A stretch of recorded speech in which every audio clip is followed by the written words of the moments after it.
Good morning student, myself doctor Deepak Kumar Singh, मुख्यमंत्री अभियोजन योजना में आप लोगों का स्वागत करता हूँ।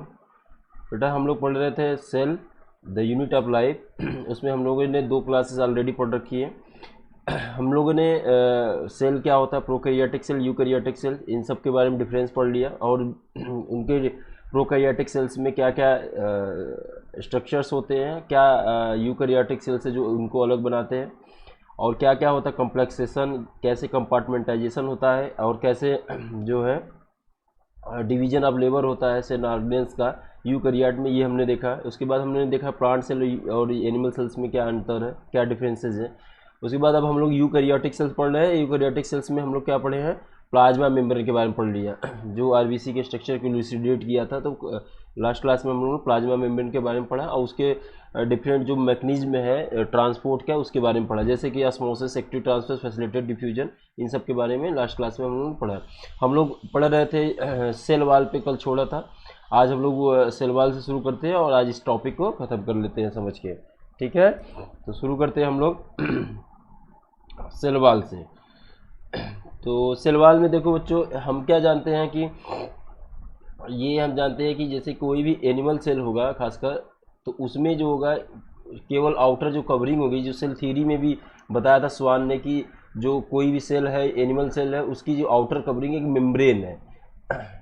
क्या है, एक मेम्ब्रेन है। देखो, इसको मेम्ब्रेन कहते हैं और इसके ऊपर वाले को क्या कहते हैं, वाल कहते हैं, मतलब दीवार की तरह काम कर रहा है। इसका नाम ही है वाल। वाल मतलब क्या हो गया कि एक तरह का कह लो कि रिजिड स्ट्रक्चर है, जिसका बहुत ज़्यादा समझने, मतलब एक तरह से मोटी बुद्धि वाला ये है। और मेम्ब्रेन जो होता है वो क्या है, बहुत ही स्मार्ट टाइप का है। तो मेम्ब्रेन के बारे में हमने पढ़ा कि ये बहुत समझता है, समझदार है, इसके बाद सोचने की क्षमता है, किसको आने देना है, किसको नहीं आने देना है, ये सब चीज़ों को सेलेक्ट करता है, सेलेक्टिव परमिएबल होता है जो सेल मेम्ब्रेन होता है। ये जो है एकदम जैसे नहीं होते एक मोटे तगड़े हट्टे कट्टे व्यक्ति और वो थोड़ा सा कब स्लो डाउन के होते हैं बुद्धि के, उस तरह के हैं।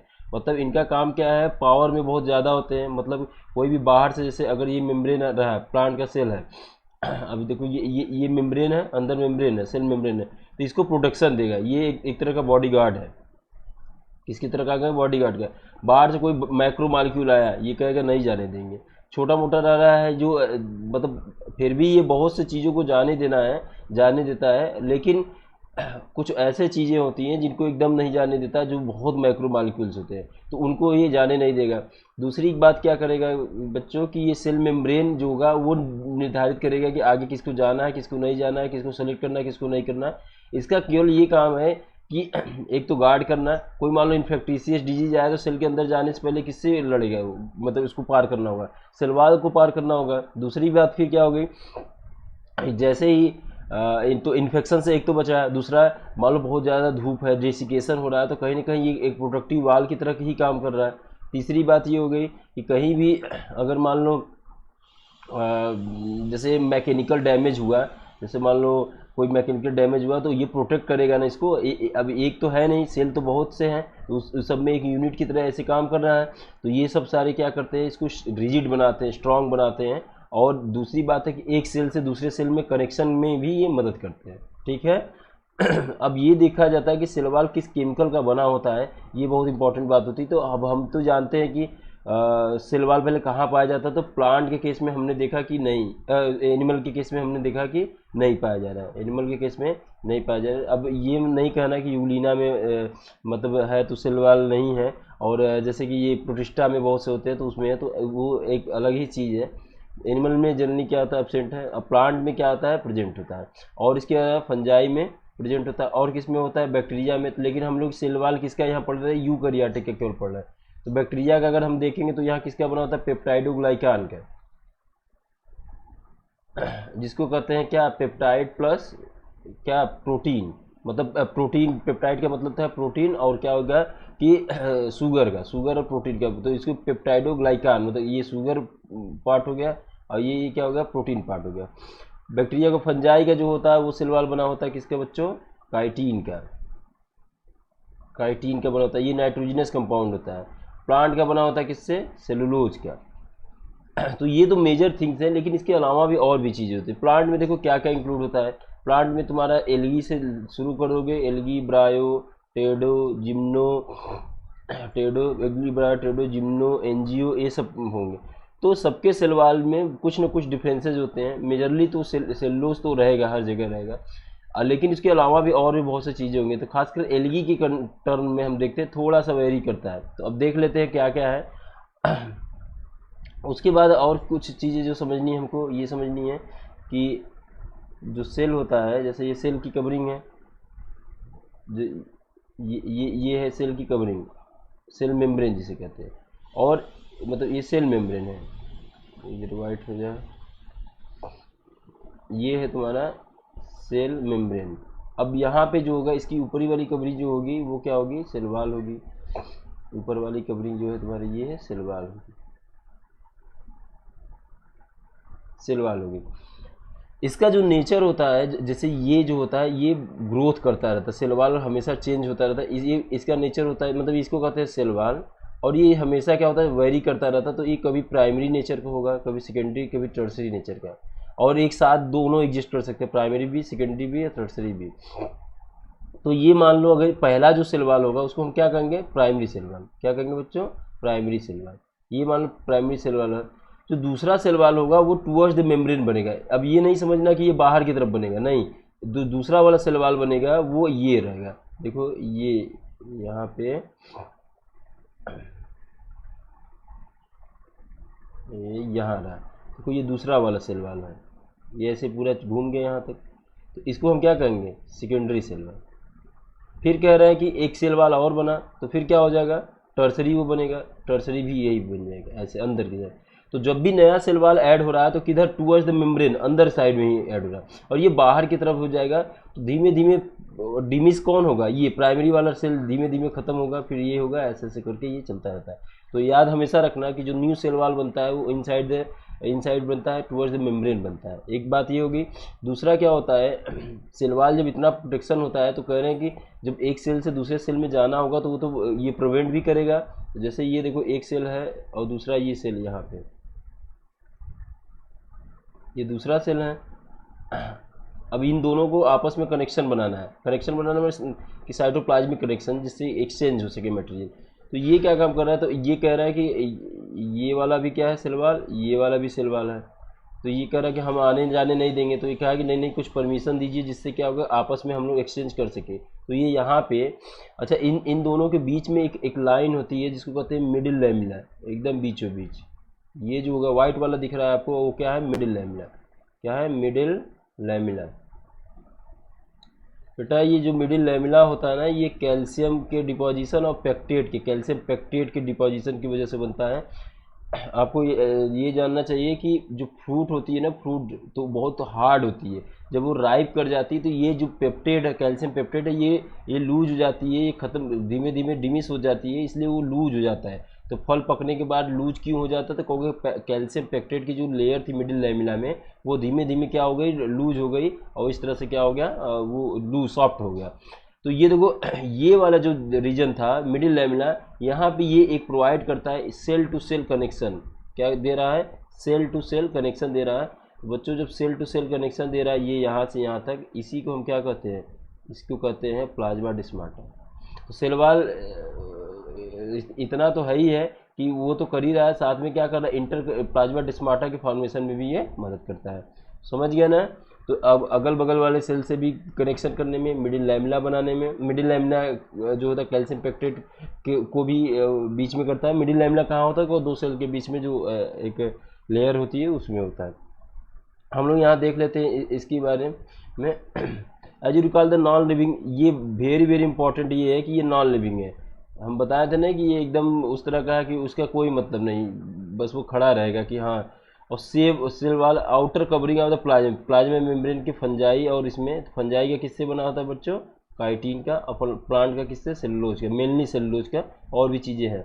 Cell wall not gives shape, ये केवल शेप नहीं देता, जैसे कि अब ये सेल का शेप है, सेल मेम्ब्रेन इसका सिकुड़ेगा तब भी ये कहेगा नहीं हम ऐसे ही रहेंगे, तो ये शेप देता है, इंपॉर्टेंट बात है। और दूसरा साइज है, साइज भी देगा। और दूसरा प्रोटेक्ट करेगा, protect cell from the mechanical damage, infection, इन सब से बचाता है। It help to cell interaction, provide barrier to undesired micro, बड़े बड़े माइक्रो उनको जाने नहीं देगा। और सेल टू सेल का कनेक्शन किससे करेगा, प्लाज्मा डिस्माटा है। एल्गी के पास देखो क्या क्या है, यही बता रहा था कि एल्गी के पास तो एल्गी और प्लांट इन दोनों में थोड़ा सा वेरिएशन एनसीईआरटी ने दिया है कि क्या क्या होता है। तो जब एल्गी के केस में देखोगे तो यहाँ देखो एल्गी की बात कर रहे हैं, और दूसरा क्या हो जाएगा तुम्हारा प्लांट के केस में। तो दोनों किससे बना होता है, हमने बताया कि ये दोनों जब होंगे वो दोनों किससे बनेंगे, सेलुलोज के। किससे बने होंगे, सेलुलोज की। और उसके बाद जो है ये भी किससे बना होगा, सेलुलोज। ठीक है, अगला बात है सेलुलोज के बाद ये हो गया, ये वाला जो होगा सेलुलोज हो गया। दूसरा क्या होगा, एल्गी की खास बात कर रहे हैं, तो ये गैलेक्टेंस,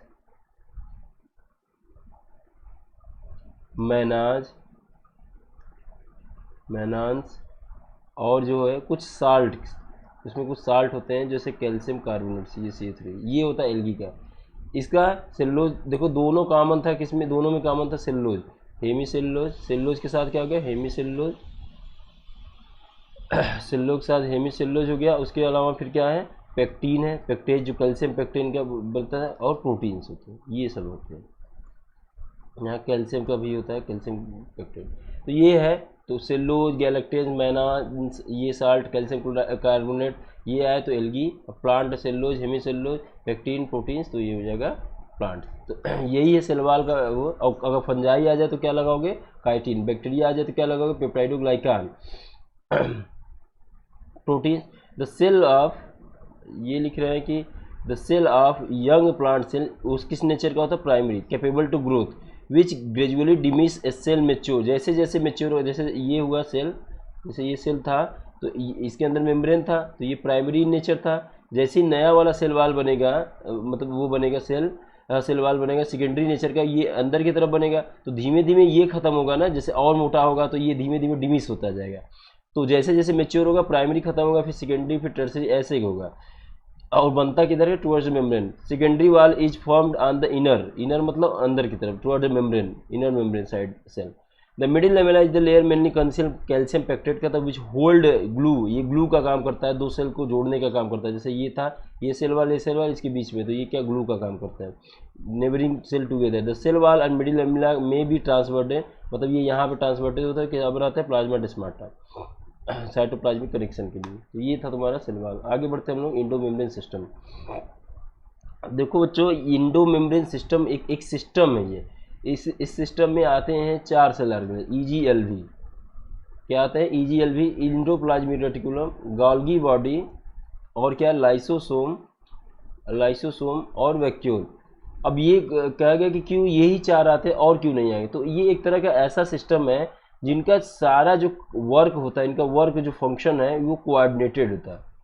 कैसा होता है बच्चों, कोऑर्डिनेटेड वे में चलता है। मतलब इंडोप्लाज्मिक रेटिकुलम से कौन अटैच होगा, गोल्गी बॉडी, उससे कुछ होगा क्या, लाइसोसोम, उसी से कुछ ना कुछ वैक्यूल का फॉर्मेशन होगा। तो ये इसलिए क्या आता है, इनको हम इंडो मेम्ब्रेन सिस्टम में रखा गया है। अगर हम कहें कि अगर बताइए कि अगर माइटोकॉन्ड्रिया, क्लोरोप्लास्ट को रख सकते हैं, तो बोलोगे नहीं, या किसी और सेल ऑर्गेनेल से क्यों नहीं रख सकते हैं, क्योंकि उनका जो वर्क है, इन जैसे कह लो कि कोई एक्स है, वाई चेंज हो रहा है, सी चेंज हो रहा है, फिर डी चेंज हो रहा है, फिर एन में आ जा रहा है, तो प्रोडक्ट क्या बनना, एन। लेकिन इतना रिएक्शन इसमें पार्टिसिपेट है ना, तो ये सारे रिएक्शन एक ही किसी एन को बनाने के लिए पार्टिसिपेट हो रहे हैं, तो इसलिए इसको एक रिएक्शन का नाम देंगे कि ये है। तो ऐसे ही है, ये चारों मिल के एक ही पर्पज़ को सॉल्व करते हैं। जैसे ये प्रोटीन बनाएगा, ये इसको पैकेजिंग करेगा, ये जो बेकार होगा इसको डाइजेस्ट करेगा, ये वेसिकल के फॉर्म में बनाएगा। तो ये सब क्या कहते हैं, एक ही जैसे काम, मिलता जुलता काम करते हैं। मतलब ये इसको देना, इस तरह से होता है। तो इसीलिए कोऑर्डिनेटेड वे में चलता है, इसलिए इसको इंडो मेम्ब्रेन सिस्टम कहते हैं। इसका कौन कौन सा एग्जाम्पल है, EGLV। तो ये भी प्रीवियस ईयर में आया हुआ क्वेश्चन है, नीट में 2021 में आई थिंक आया था। देखो यही है इंडोप्लाज्मिक रेटिकुलम सिस्टम। अब देख लो कैसे होता है इंडोप्लाज्मिक रेटिकुलम। जैसे ये तुम्हारा एक सेल है, ये सेल है। अब ये तुम्हारा यहाँ पे न्यूक्लियस है, न्यूक्लियस की 2 डबल मेम्ब्रेन होती है। तो ये हो गया तुम्हारा आउटर मेम्ब्रेन। आउटर मेम्ब्रेन की खास बात ये है कि ऐसे ऐसे करके बहुत सा ये स्ट्रक्चर बना होता है, इसमें इससे सटे हुए, ये ऐसे ऐसे, ठीक है। तो ये है तुम्हारा आउटर मेम्ब्रेन। अब आउटर मेम्ब्रेन में जो था, यहाँ पे कुछ ऐसे स्ट्रक्चर्स हैं, जैसे कि ये यहाँ पे ऐसे ऐसे, और ये स्ट्रक्चर यहाँ भी पाए जा रहे हैं। ये सेल है कोई, मान लो ऐसे इस स्ट्रक्चर को हम कहते हैं राइबोसोम। क्या कहते हैं? राइबोसोम। और ये वाला जो स्ट्रक्चर है इसको कहते हैं एंडोप्लाज्मिक रेटिकुलम, ER जिसको शॉर्ट फॉर्म कहते हैं। इस एंडोप्लाज्मिक रेटिकुलम में यहाँ ये देख रहे हैं कि ऐसा फिर और स्ट्रक्चर यहीं पे है एंडोप्लाज्मिक रेटिकुलम जैसा ही यहाँ पे। उसके अलावा भी और कुछ है, जैसे यहाँ पे देखो कुछ ऐसे स्ट्रक्चर इसी से जुड़े हुए ऐसे करके। फिर यहाँ पे और देख रहे हैं हम लोग क्या हो रहा है कि यहाँ पे कुछ स्ट्रक्चर है ऐसे गोले गोले। तो देखो क्या क्या देखा हमने, एक तो एंडोप्लाज्मिक रेटिकुलम दिखा, ये खुरदरा दिख रहा है। खुरदरा दिख रहा है मतलब रफ दिख रहा है, देखो इसकी सरफेस रफ दिख रही है। तो इसके लिए हम क्या कहते हैं, इसको रफ एंडोप्लाज्मिक रेटिकुलम है, रफ एंडोप्लाज्मिक रेटिकुलम, क्योंकि ये खुरदरा दिखता है। तो ये न्यूक्लियस में कितने मेम्ब्रेन होते हैं? इनर मेम्ब्रेन ये है, ये कैसा मेम्ब्रेन? Outer membrane. इसके आउटर मेम्ब्रेन का एक्सटेंशन है, बढ़ता है जो, वही उसी में क्या होता है, राइबोसोम पाए जाते हैं, उसी को क्या कहते हैं? Rough endoplasmic reticulum. ये जानो कि जो रफ एंडोप्लाज्मिक रेटिकुलम है जिसपे क्या पाया जा रहा है? राइबोसोम पाया जाता है। तो राइबोसोम जो होता है एक प्रोटीन होता ही है राइबोफोरिन। कौन से प्रोटीन? राइबोफोरिन। एक सेकेंड ऐसे होगा, राइबोफोरिन। पूछा जाए कि अगर ये बताओ कि ये वाला जो ये राइबोसोम्स हैं, ये वाले, ये एंडोप्लाज्मिक रेटिकुलम से किस प्रोटीन से जुड़े होते हैं? कहोगे राइबोफोरिन से ये जुड़े होते हैं। तो यहाँ पे और किस पे केवल होंगे? रफ एंडोप्लाज्मिक रेटिकुलम पे। ये है तुम्हारा ये एकदम स्मूथ देख रहा है, इस पर कोई है ही नहीं, इसको कहेंगे smooth endoplasmic reticulum, smooth endoplasmic reticulum. तो अगर पूछा जाए कि जो बताओ आउटर मेम्ब्रेन, जो न्यूक्लियस की आउटर मेम्ब्रेन है वो किसमें कन्वर्ट एक्सटेंशन किसमें होता है? एंडोप्लाज्मिक रेटिकुलम में होता है, ये क्लियर है। लेकिन रफ में होता है कि स्मूथ में? तो बताओगे इस रफ में, स्मूथ में नहीं होता है। जो एक्सटेंशन होता है वो किसमें होता है? रफ में होता है। ये नीट में 2-3 बार आ चुका है क्वेश्चन, वेरी वेरी इंपॉर्टेंट है कि जो रफ एंडोप्लाज्मिक रेटिकुलम का एक्सटेंशन होता है कि स्मूथ कोई नहीं, रफ एंडोप्लाज्मिक रेटिकुलम का एक्सटेंशन जो होता है वही है जो कि क्या, आउटर न्यूक्लियर मेम्ब्रेन का एक्सटेंशन जो है जिसपे राइबोसोम बियर होता है, वही क्या होता है? एक्सटेंशन होता है। और उस पर राइबोसोम अटैच होते हैं किस प्रोटीन के माध्यम से? राइबोफोरिन प्रोटीन के माध्यम से। अब देखो जैसे ही यहाँ पे हुआ, तो जहाँ भी रफ एंडोप्लाज्मिक रेटिकुलम होगा तो इसमें हम लोग क्या समझ सकते हैं कि जहाँ राइबोसोम होगा वहाँ क्या सिंथेसिस होगी? प्रोटीन की। जहाँ राइबोसोम होगा वहाँ क्या होगा? प्रोटीन सिंथेसिस होगी। तो अगर पूछा जाए कि ये बताओ कि रफ एंडोप्लाज्मिक रेटिकुलम क्या करता है, तो कहोगे रफ एंडोप्लाज्मिक रेटिकुलम क्या करता है? प्रोटीन सिंथेसिस करता है। क्या करता है? प्रोटीन सिंथेसिस में पार्टिसिपेट करेगा। और स्मूथ एंडोप्लाज्मिक रेटिकुलम यहाँ तो है ही नहीं, राइबोसोम है ही नहीं, तो ये तो प्रोटीन नहीं बनाएगा। तो ये क्या बनाता है? स्टेरॉयड बनाता है। क्या बनाता है? स्टेरॉयड या लिपिड सिंथेसिस करता है, या डिटॉक्सिफिकेशन, इन सब चीज़ों के लिए स्टेरॉयड ATC ये सब बनाता है। तो पूछा जाए प्रोटीन कहाँ बनता है, तो कहोगे रफ एंडोप्लाज्मिक रेटिकुलम पे ही राइबोफोरिन से जुड़े होते हैं सब राइबोसोम्स, वही प्रोटीन के बनाने के काम करते हैं। जो राइबोसोम एक्चुअली होता है ना, वो इसको कहते हैं प्रोटीन फैक्ट्री कहते हैं। प्रोटीन की क्या है ये? फैक्ट्री। ये ऐसा सेल ऑर्गेनेल्स है, नो मेम्ब्रेन बाउंड है, no membrane bound cell organelles, कोई मेम्ब्रेन से ये बना नहीं होता। ठीक है। तो ये हो गया तुम्हारा प्रोटीन फैक्ट्री हो गया, नॉन मेम्ब्रेन बाउंड ऑर्गेनेल। और प्रोटीन इसलिए फैक्ट्री इसलिए कहते हैं कि प्रोटीन बनाता है। अगर ये राइबोसोम एंडोप्लाज्मिक रेटिकुलम पे अटैच है तो वहाँ पे भी सिंथेसिस करेगा, लेकिन स्मूथ वाले पे नहीं था, इसलिए वो कुछ दूसरे ही काम में पार्टिसिपेट करता है।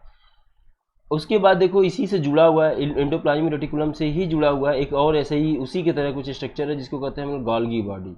गोल्गी बॉडी, गोल्गी बॉडी का काम क्या है? ये जैसे ही प्रोटीन यहाँ बनेगा वो ले लेगा। तो ये जैसे कि क्या होता है ना कि जैसे कोई एक इंडस्ट्रीज है मान लो यहाँ पे, अब इसके 4 खाने हैं ABCD। तो इसमें मान लो कॉटन का प्रोसेसिंग हो रहा है, किसका? कॉटन बनाया जा रहा है या ऊन बनाया जा रहा है एक तरह से। देखो तो सबसे पहला काम होगा, ए का काम क्या होगा? तो ये सीक्वेंस इस तरह से, ए जाएगा बी में, बी जाएगा डी में, बी जाएगा मान लो सी में, और सी जाएगा किस में? डी में। इस तरह से है सीक्वेंस। तो डी से ही प्रोडक्ट निकलेगा उल, डी से क्या निकलेगा? उल। तो ए में क्या होना होगा? ए में ऐसा होगा कि कोई कॉटन का रॉ मटेरियल आएगा। बी में क्या होगा? इसकी छटनी होगी, छटनी मतलब कि सेपरेशन होगा, अच्छा करेगा। सी में क्या करेगा? इसको क्या करेंगे? ऊन के फॉर्म में बनाएंगे। डी में क्या करेंगे? ट्रांसपोर्ट होगा, और तब तक हमारा ऊल बन गया। ठीक है ना। तो जो वो है क्या कहते हैं, वुल है, इसके लिए हम कई स्टेप कर रहे हैं। तो हमको भी यहाँ पे क्या करना है, हमको चाहिए ग्लाइकोप्रोटीन। क्या चाहिए, ग्लाइकोप्रोटीन। और लेकिन तुम्हारा जो गोल्गी बॉडी है, सॉरी एंडोप्लाज्मिक रेटिकुलम, ये केवल क्या बनाया, एंडोप्लाज्मिक रेटिकुलम केवल क्या बनाया, प्रोटीन बनाया। एंडोप्लाज्मिक रेटिकुलम केवल क्या बनाया, प्रोटीन बनाया। वो भी कौन सा है, रफ एंडोप्लाज्मिक रेटिकुलम, वो केवल प्रोटीन बनाया। लेकिन हमको चाहिए क्या, ग्लाइकोप्रोटीन। तो ग्लाइको कहाँ से जुड़ेगा, शुगर कहाँ से जुड़ेगा, तो ये आएगा तुम्हारा काम करेगा कौन, गोल्गी बॉडी। तो यही वाली प्रोसेसिंग है। मान लो बी से, तो बी रफ एंडोप्लाज्मिक रेटिकुलम था, सी में अब जाएगा जैसे गोल्गी बॉडी में, तो वहाँ क्या प्रोसेसिंग होगा उसका, प्रोटीन में ग्लूकोज जोड़ देगा तो ग्लाइकोप्रोटीन हो जाएगा। अब जैसे ही आगे ये और बढ़ेगा तो यहाँ पे छोटे छोटे पैकेट में, जैसे यहाँ बताए थे ना, छोटे छोटे पैकेट में भरना है, तो यहाँ पैकेट में भरेगा जिसको कहेंगे वैक्यूल। किसमें, वैक्यूल में, छोटे जो वेसिकल, सॉरी वैक्यूल या कह दो वेसिकल ज़्यादा सही होगा। वेसिकल में जाके ये क्या कर देगा, यहाँ भरेगा। तो वेसिकल में जब यहाँ भरेगा तो ये भी इसी का पार्ट होगा।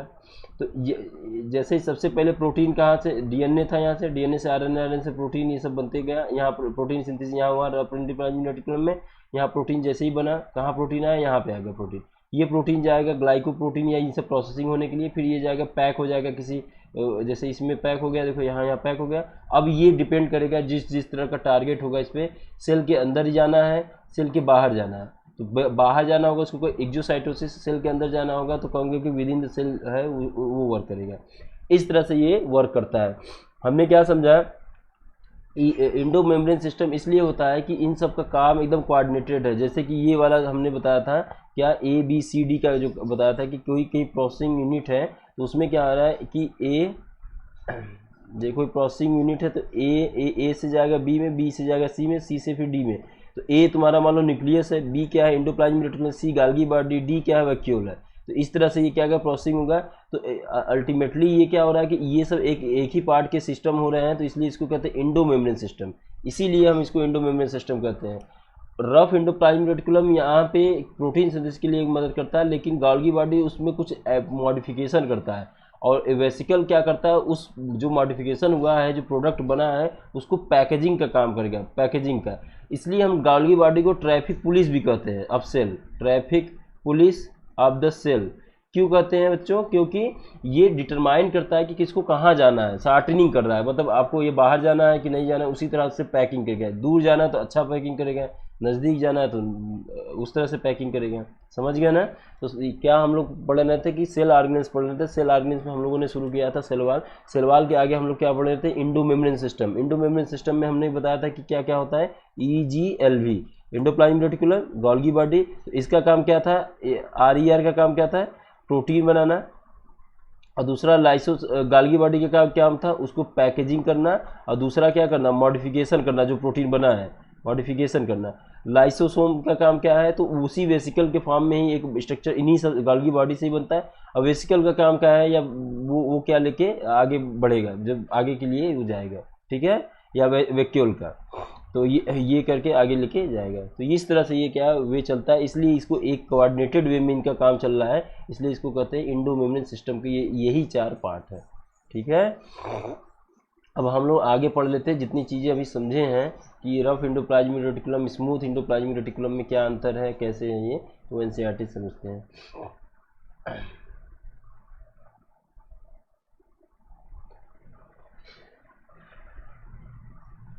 देखो यहाँ लिखा है ना, इंडो मेम्ब्रेन सिस्टम, बिकॉज इनको इंडो मेम्ब्रेन सिस्टम क्यों कहते हैं, तो ये कह रहा है कि इनको हम इंडो मेम्ब्रेन सिस्टम कहते हैं इसलिए कि सबसे पहला है कि because their function are coordinated, क्योंकि इनका फंक्शन जो है क्या है, कोऑर्डिनेटेड वे में है। इनका फंक्शन क्या है, कोऑर्डिनेटेड वे में है। The Indo membrane system, the Indo membrane system include endoplasmic reticulum, EGLV। ये क्या करता है, EGLV, endoplasmic reticulum, Golgi complex, lysosome, vacuoles. Since the function mitochondria, chloroplast are not and proximal not coordinated in the above compartment, these are not a part of endomembrane system। ये याद रखना है। यहाँ आप देखो इसकी बात करें एंडोप्लाज्मिक रेटिकुलम की, देखो ये पूरा तुम्हारा साइटोप्लाज्म है, इसी के अंदर ये क्या है, न्यूक्लियस है ऐसे।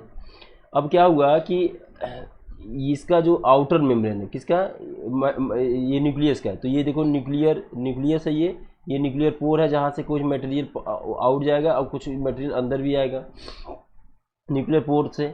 अब यहाँ पे जो आउटर मेम्ब्रेन है उसकी देखो ये एक्सटेंशन है ऐसे ऐसे ऐसे करके, तो इसको हम क्या कहते हैं इंडोप्लाज्मिक रेटिकुलम। इसी पे देखो राइबोफ्लोरिन प्रोटीन से ये सब जुड़े हुए हैं, ये सब तुम्हारे क्या है राइबोसोम है, ये सब क्या है राइबोसोम है।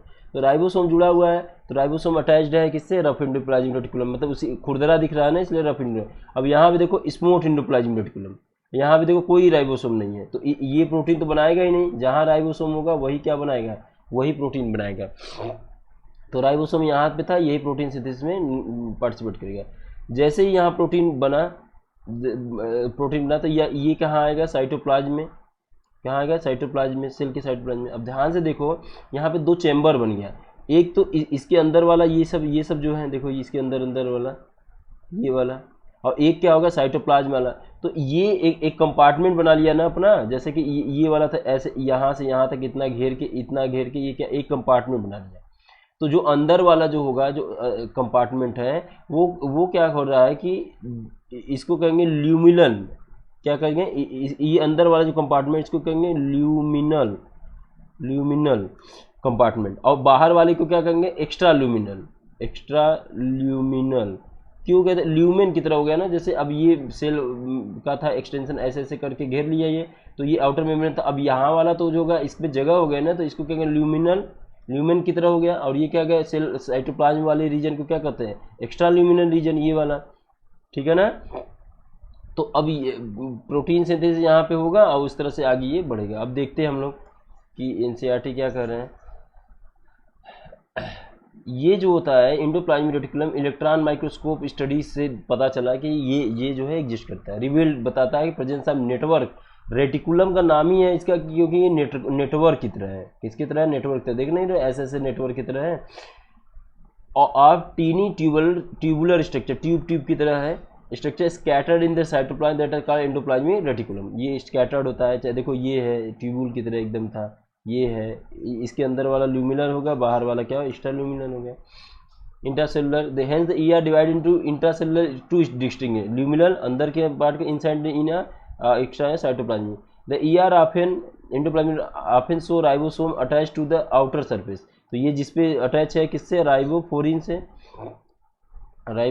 अटैच है।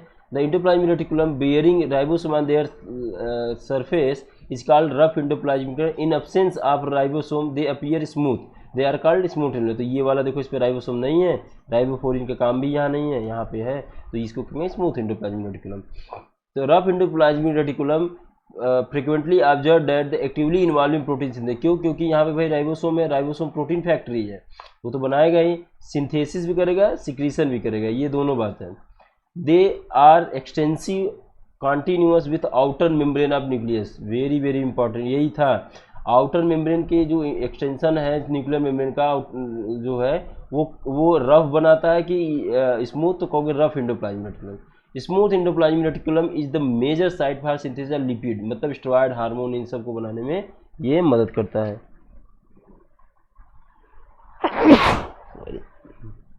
ठीक है बच्चों, तो ये होगा लिपिड बनाने में। तो पूछा जाए कि एंडोप्लाज्मिक रेटिकुलम क्या सिंथेसिस करता है, तो बताओगे एंडोप्लाज्मिक रेटिकुलम होता है दोनों सिंथेसिस करता है, प्रोटीन भी करता है और साथ में क्या करता है स्टेरॉयड हार्मोन भी करता है, या स्टेरॉयड प्रोटीन या लिपिड भी करता है। तो कहेंगे कि कौन कौन, तो कहोगे स्मूथ SER जो होता है स्मूथ देखने में जो लगता है वो वाला स्टेरॉयड करता है, रफ वाले में राइबोसोम होता है इसलिए खुरदरा दिखता है, राइबोफ्लोरिन से जुड़ता है इसलिए रफ एंडोप्लाज्मिक रेटिकुलम जो होता है प्रोटीन बनाता है, ठीक है ना।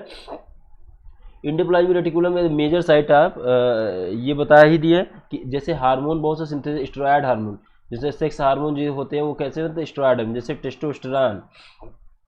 अगर पूछा टेस्टोस्टेरोन सिंथेसिस होती है कहाँ पे में पार्टिसिपेट करता है कौन, तो कहोगे स्मूथ इंडोप्लाज्मिक रेटिकुलम, ये भी इंपॉर्टेंट है, हार्मोन भी बहुत जरूरी है। टेस्टोस्टेरोन एस्ट्रोजन ये सब जो होते हैं स्टेरॉयड हार्मोन, सेक्स हार्मोन जो होते हैं लिपिड स्टेरॉयडल हार्मोन, तो इनके जो रिसेप्टर होते हैं वो हार्मोन के वो का इनसाइड द न्यूक्लियस होते हैं बच्चों, इनसाइड द न्यूक्लियस इनके रिसेप्टर। अब प्रोटीन के रिसेप्टर जो होते हैं हार्मोन के वो कहाँ होते हैं आउट सेल मेम्ब्रेन पे होते हैं।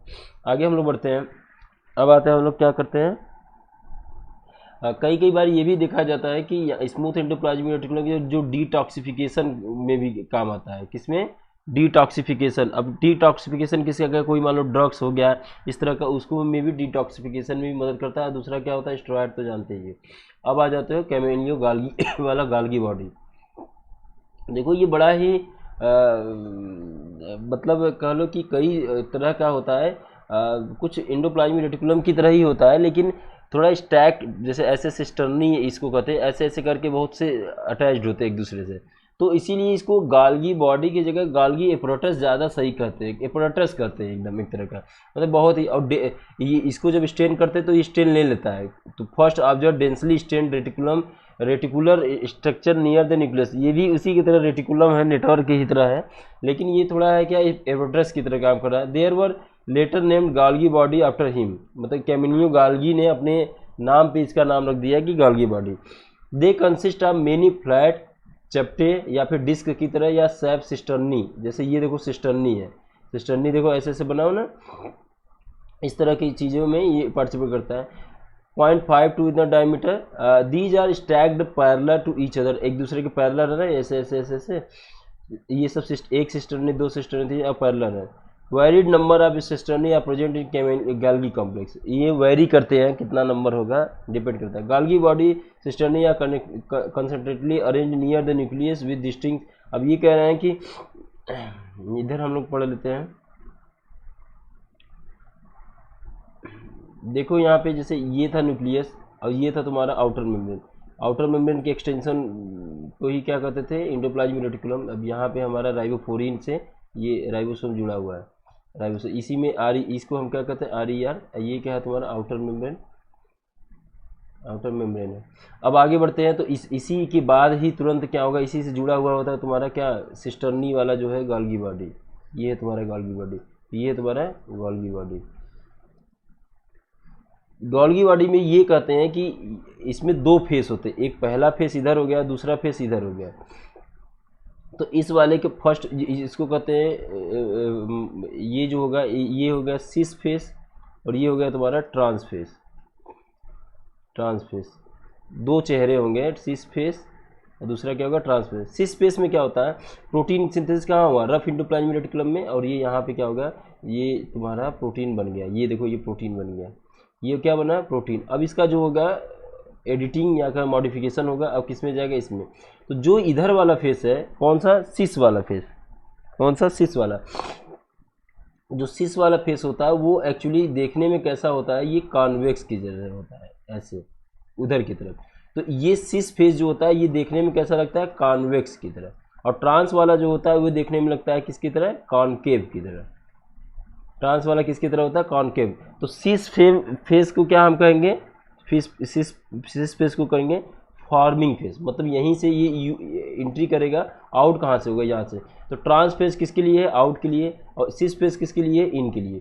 तो देखो जो गाल्गी बॉडी है यहाँ से यहाँ तक सिस्टर्नी का पैरेलली अटैच्ड है, यहाँ प्रोटीन इससे बना, एंडोप्लाज्मिक रेटिकुलम से रफ एंडोप्लाज्मिक में प्रोटीन बना, अब वो जाएगा यहाँ मॉडिफिकेशन के लिए। जब मॉडिफिकेशन के लिए यहाँ आया हुआ है ये, तो दो फेस है इसके, पहला तो हो गया क्या, ये इन किससे होगा, सिस फेस से, और वो जो होगा कॉन्वेक्स होगा, ट्रांस फेस से आउट होगा, वो होगा कॉनकेव। जैसे ये एंट्री किया, अब देखो इसके अंदर गया, अब इसके अंदर क्या हो रहा है, वो मॉडिफिकेशन हो रहा है, वो हम लोग देखेंगे बाद में। देखो ये बाहर निकल गया, जब बाहर इसने ये निकला तो प्रोटीन का हमारा स्ट्रक्चर ऐसे था, ये था प्रोटीन का स्ट्रक्चर। अब इसमें देखो इस तरह की चीज़ें लग गई, और यहाँ थोड़ा थोड़ा चेंज हो गया, देखो मॉडिफिकेशन हो गया ना। अब ये कह रहे थे कि इतना जो था, ये वाइट वाले जो रीजन थे वो क्या थे, तुम्हारा प्रोटीन था। वाइट वाला जो रीजन था क्या था, प्रोटीन था। और जो ये रेड वाला रीजन आ गया, ये मान लो क्या आ गया, ग्लूकोज या शुगर जुड़ गया, क्या होगा, कोई शुगर जुड़ गया, या शुगर, या कह लो कि कोई कुछ भी जुड़ सकता है, ये मान लो शुगर जुड़ गया,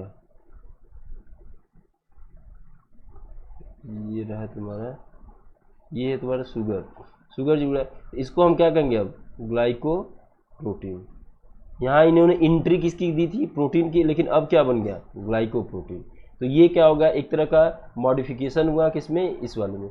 अब ये क्या ग्लाइकोप्रोटीन ही बन सकता है और कुछ नहीं बन सकता, क्योंकि मॉडिफिकेशन बहुत कुछ हो सकता है। तो जैसे इस प्रोसेस, अगर ग्लाइकोप्रोटीन बनना है तो इस वाले प्रोसेस कहेंगे ग्लाइकोसाइलेशन। क्या कहेंगे बच्चों, ग्लाइको ग्लाइकोसाइलेशन, मतलब ग्लूकोज का एडिंग हो रहा है ना, तो उसको कहेंगे ग्लाइकोसाइलेशन। और क्या हो सकता है, फास्फोराइलेशन, प्रोटीन में फास्फेट जुड़ जाए, फास्फोराइलेशन। और क्या हो सकता है तीसरा, और हो सकता है सल्फेशन या सल्फोराइजेशन, इस तरह से हो सकता है।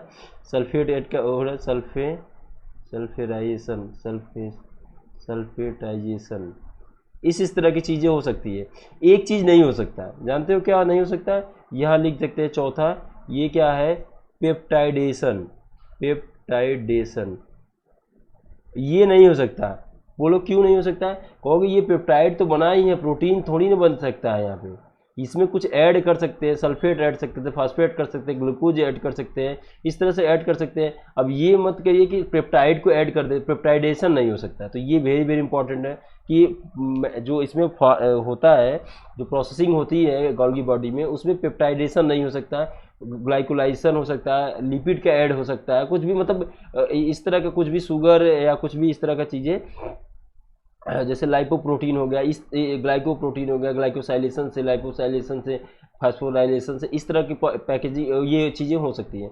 अब ये जब बन गया तो इसके चांसेज है कि अब इसको क्या करना, भेजना है, तो हमारा मटेरियल तैयार हो गया। अब इसको हम क्या करेंगे, पैक करेंगे। क्या करेंगे, पैक करेंगे। पैक करने के लिए हम क्या करेंगे, वेसिकल बनाएंगे। क्या बनाएंगे बच्चों, वेसिकल बनाएंगे। ऐसे वेसिकल बनाएंगे, ऐसे बना लिए। अब बना के वेसिकल्स में हम इसको ये पैक कर दिए, ये पैक कर दिए। और ये तुम्हारा मान लो ग्लाइकोसाइलेटेड है, तो भाई यहाँ पे ये ऐसे आ गया है, यहाँ पे आ गया है, यहाँ आ गया है, यहाँ पे आ गया है, ऐसे करके पैकेजिंग है। अब ये तुम्हारा वेसिकल होगा, वेसिकल्स हो गया या वैक्यूल्स हो गए, या इस तरह से हो गया। अब ये क्या करेगा, अब ये जाएगा कुछ ही दूसरे पाथवे में कभी जा सकता है। दूसरे पाथवे का मतलब ये हो सकता है कि ये इन्हीं से क्या हो सकता है, बन सकता है लाइसोसोम, जो हाइड्रोलिटिक इंजाइम रखता है। क्या रखता है, हाइड्रोलिटिक इंजाइम, pH 5 पे काम करता है, मतलब एसिडिक pH पे काम करता है। लाइसोसोम बन सकता है जो हाइड्रोलिटिक इंजाइम रखता है, हर तरह के हाइड्रोलिटिक इंजाइम। या फिर क्या हो सकता है, ये टारगेट हो जाए outside the cell, outside the cell, cell के आउटसाइड भी चल जाए, एक्जोसाइटोसिस हो जाए। फिर उसके बाद है विद इन द सेल चला जाए। इस तरह से ये क्या होता है, ट्रैफिकिंग करके ये भेज देता है। इसी को कहते हैं, देखो जहाँ ज़रूरत पड़े जिस तरह से उसको भेज देता है।